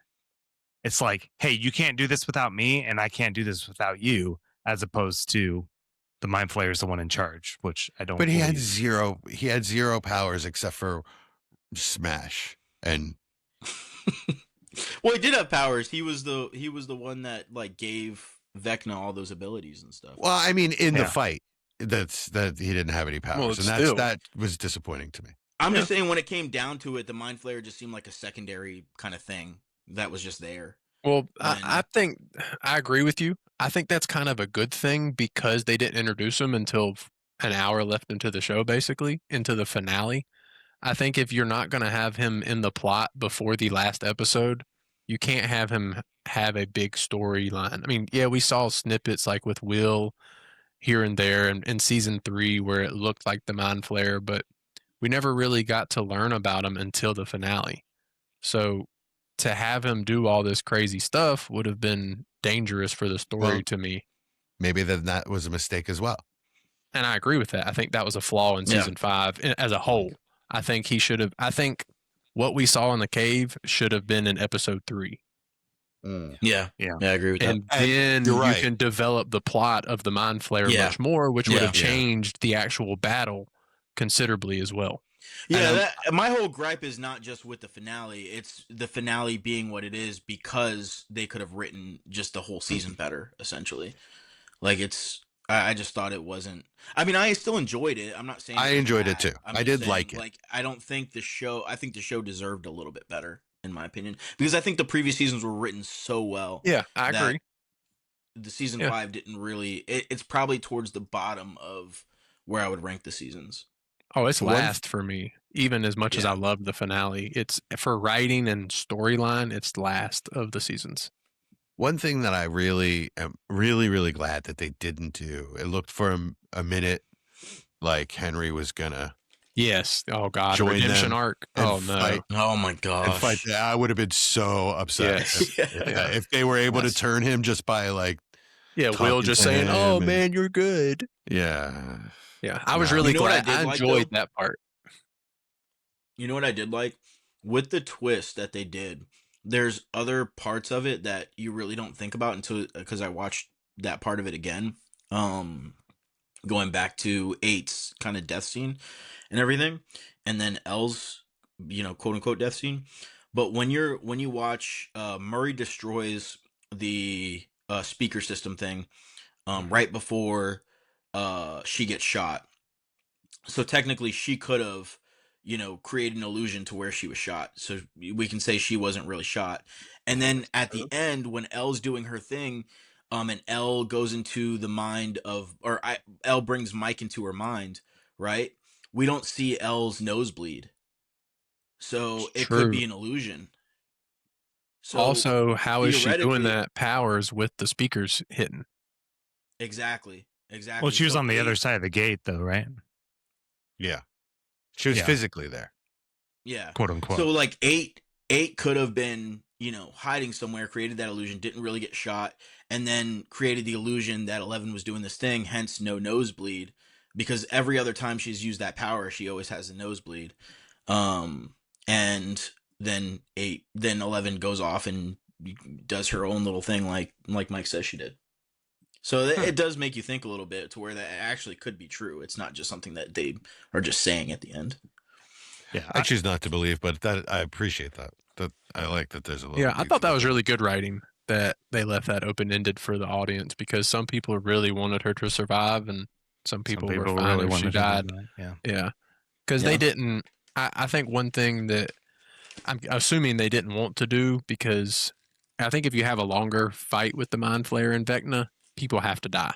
Yeah. You couldn't have Well- gone really any further without the secondary the non-powered cast and not dying. There's That was just my- no way. That was my next question. Actually, are you guys disappointed that none of those guys died? Yeah. Not really. Yeah. Yeah, I was. I am. I expected 2 or 3. Me too. I expected it. I expected some kind of sacrifice, because Yeah. again, and this is like what's Yeah. happened with a Yeah. lot of Marvel movies. I feel like since, spoiler warning if you haven't watched Infinity War and Endgame. Oh, please. Like, It's been long enough. You got Yeah. Since Tony Stark sacrificing himself, right? I feel like you don't see a lot of movies where there's actual like consequences. It's like, oh, you think, but no. Oh, you think, but Yeah. no one of consequence I think really a big dies. problem with that is because of spinoffs. Yeah. Because of the ability for there to be a spinoff. If you leave everything open ended and everybody quote unquote alive, you can make a spinoff in 5 years and use that character.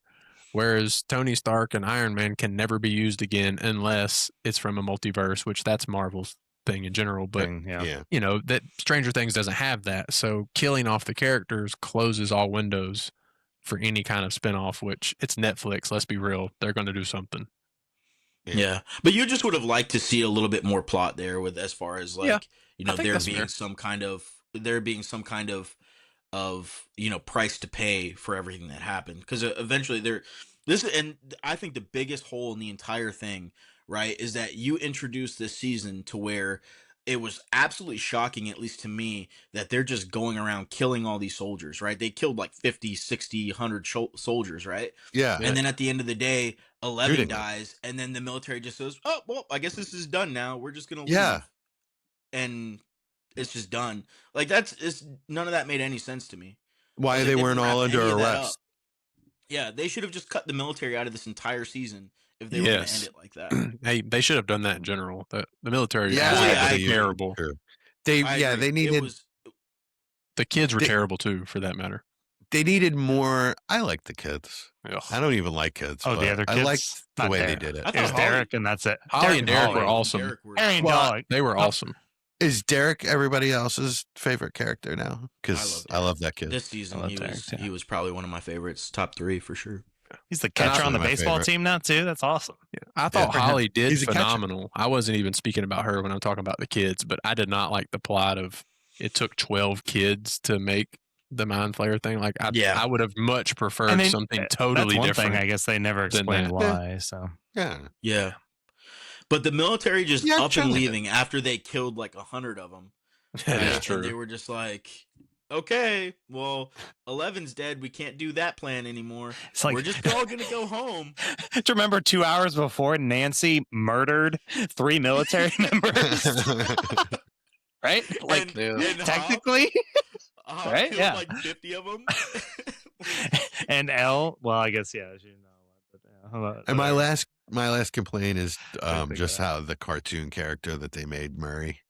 I Yeah, used they to like ruined him. Murray this Yeah. season. They did ruin Murray because Murray was You know, in the great. beginning He when was a Murray first came phenomenal. around and he was that paranoid Yeah. freak of a guy, he was great. And now Mhm. he's just.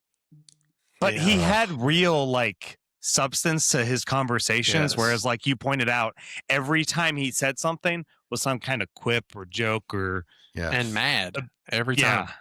yeah. It was. Mhm. Yeah. It was. That was really one of my bizarre. biggest upsets about this season is they ruined Murray.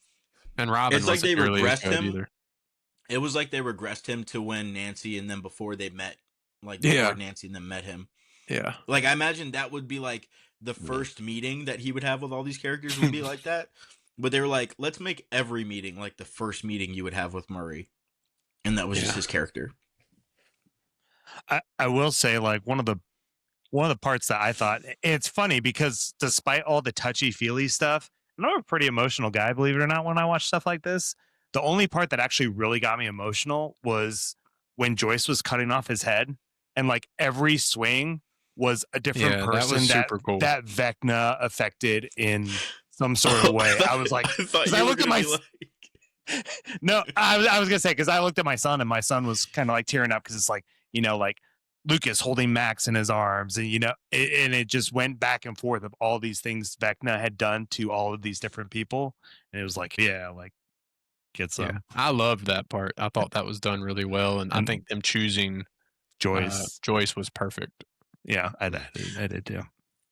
I thought the best thing they did the entire season was the ending with Dustin getting his diploma, because That was great. it was exactly what Eddie. what Eddie said he would have done when Eddie was going to graduate. When Remember he when was he gonna was in the graduate? lunchroom?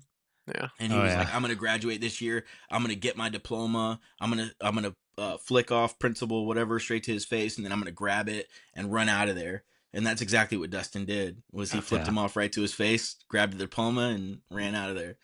So I really And his mom like that cheering part the whole time. His mom cheering. Yeah, Yeah, that yeah, was that was funny. great. well, I like that they didn't announce it. Like they didn't like say, "Oh, this is what Eddie said he was gonna do." But Yeah. like they just like let people who remember that be Yeah. something that they came onto themselves, which I thought was really cool.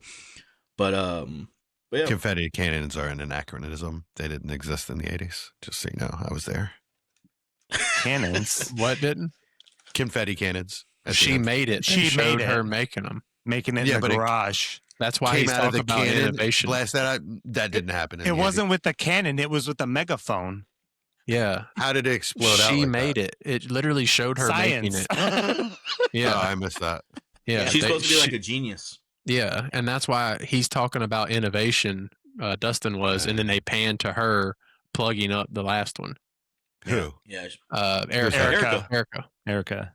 Who's Erica? Lucas's Oh. sister. Lucas's sister. Lucas's sister. I got The you. really Okay. smart one that Yeah. that pretends like she's not really smart. Yeah, that was the Yeah. reason he brought up the good, the innovation, and then they panned to her doing that last one. She's she reminds me of Dee on What's Happening. What's Happening? If you ever, that was a really good show from the 80s. Mm-hmm. But it was the same, what? same. Roger's little sister Dee. All the Gen Xers know what I'm talking about. You know think they listen to what was podcasts? funny?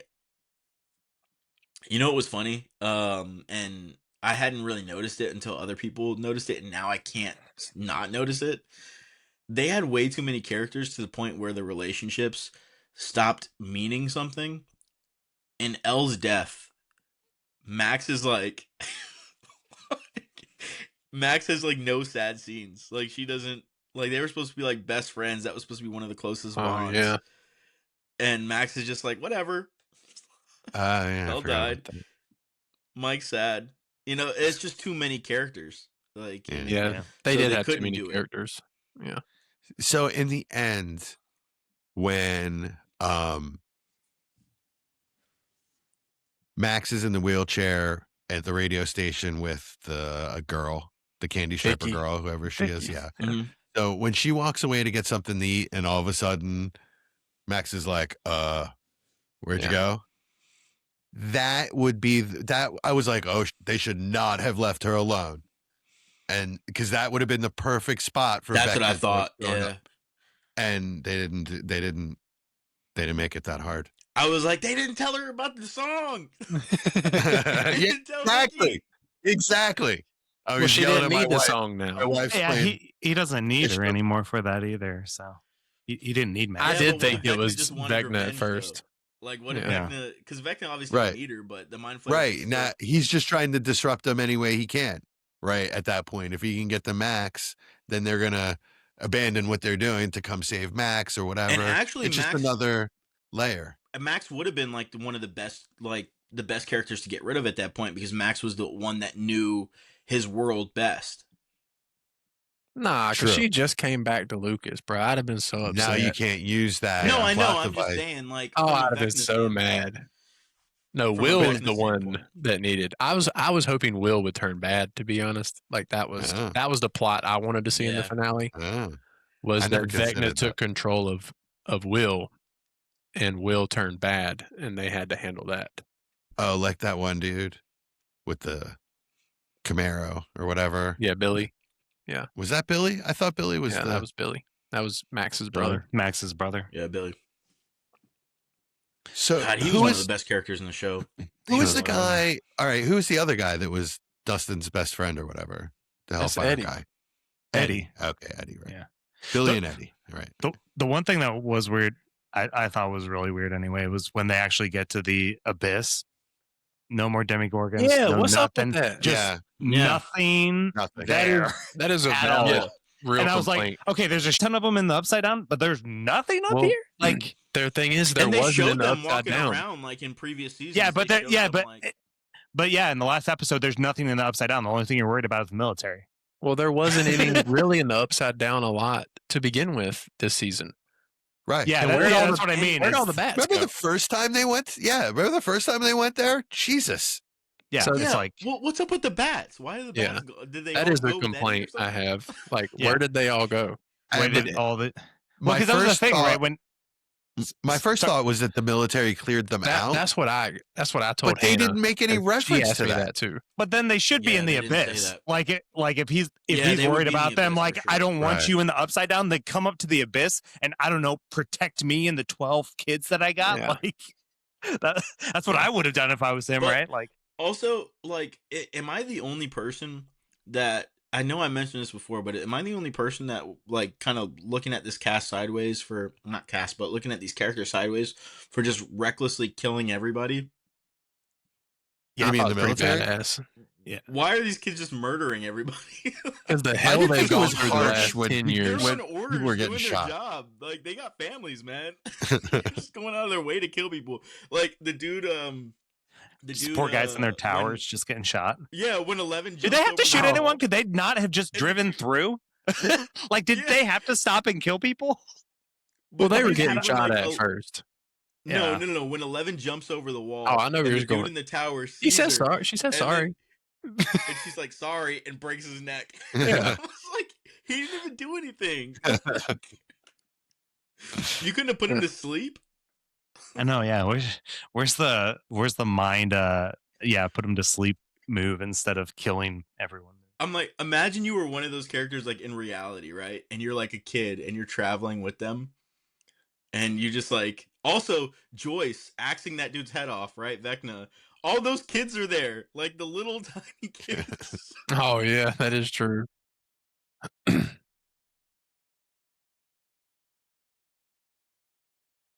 I mean, but it's killing a monster. Yeah. Yeah. D&D. Actually, Well, I'm that gonna was be my honest, favorite It part. sounds like we hate it. No, it does. I But know. I want to say your favorite part's going to be the same as mine, is the ending where they go D&D for the Yeah, last it was time. good. When they That did is the- phenomenal. The player's Yeah. manual for the show was Yeah. amazing. And I don't Yeah, know, that's did you guys, are you guys D&D people? Did you ever No. play it? No. No. So I played it when I was a kid. And then when I learned, to How's play that sports, possible? They I had stopped that. playing. Yes, actually, it started in the 70s. I played it in the mid 80s, like around the same time these guys were playing it. So the same edition. And I thought it was really, really cool. Yeah. It was very nostalgic for me. I loved it. Yeah, the I stopped last scene playing like it was. went like 4th or 5th grade. I mean, that's some No, of it the was best great. cinema they had in the whole series, in my opinion. Yeah. That was, and I love that the Duffer Brothers did that last, so the emotions were genuine. Mm. Like that was the very last thing anybody filmed. Scene they filmed. That's I mean, cool. that was really smart, and you could tell it was genuine, like just emotion from the people. Did you see like the I forget the actor's name, but the dude that plays Mike, Wolfgang. he was saying, and Wolfhart. yeah, he was saying that that they were possibly planning a spin-off based on those like little people, little The kids. Yeah, like I said, that's what Netflix is going to do. Let's be real here. They're going to As long as Derek's in it, I'm good. Yeah, Derek and Holly, that'll be good. Yeah, I'd be okay with that. Yeah. Holly was really good. She did really, really good, I thought. It's gonna be hard to replicate though, because every character in the first season was like absolutely lovable. Oh like, yeah, Dustin, Lucas, Mike, Will, 11 was great in the first season. mm-hmm. Will and Like, Mike. every character was great. Will and Mike, I didn't care about, to be honest with you. I mean, they weren't at the top of my list, but they were really good season 1, I thought. Yeah. Mike, actually, I liked season 1, and as the seasons went, I liked him less and less. Yeah, I think that's Yeah, what it is. yeah, I liked him. Yeah, I agree. but that's what I'm saying. Season 1. Yeah. Yeah, season they 1, were you're at right. Such a high point. Yeah. God, so 100 years ago. Yeah, literally almost a decade. That's wild. Yeah, but I thought Mike was pretty good season 5. Like that was probably one of his better seasons. He just didn't compared to show any others. emotion. No emotion. Yeah, That was my biggest complaint with him, is minus except for when actually Elle died, or what he thought. Other than that, Yeah. the entire season was, I mean, his sister was missing, and he was like, I forgot who was related to who, to be honest with you. They don't really, like you said, he's not like upset about his sister. I forgot. he was don't pretty remind broke you up of about the- Holly though, and what you call it really wasn't that much. Rambo.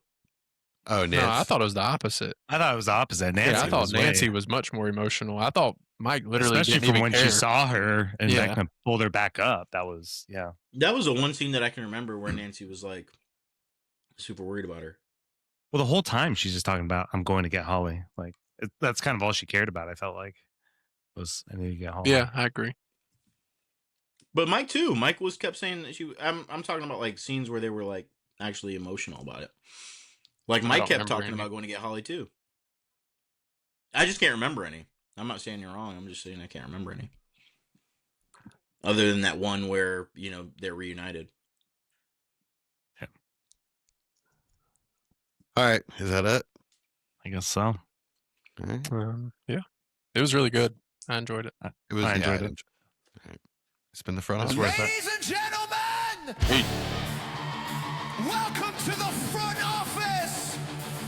The lights are low, the boards are lit, and the Dynasty clock is ticking.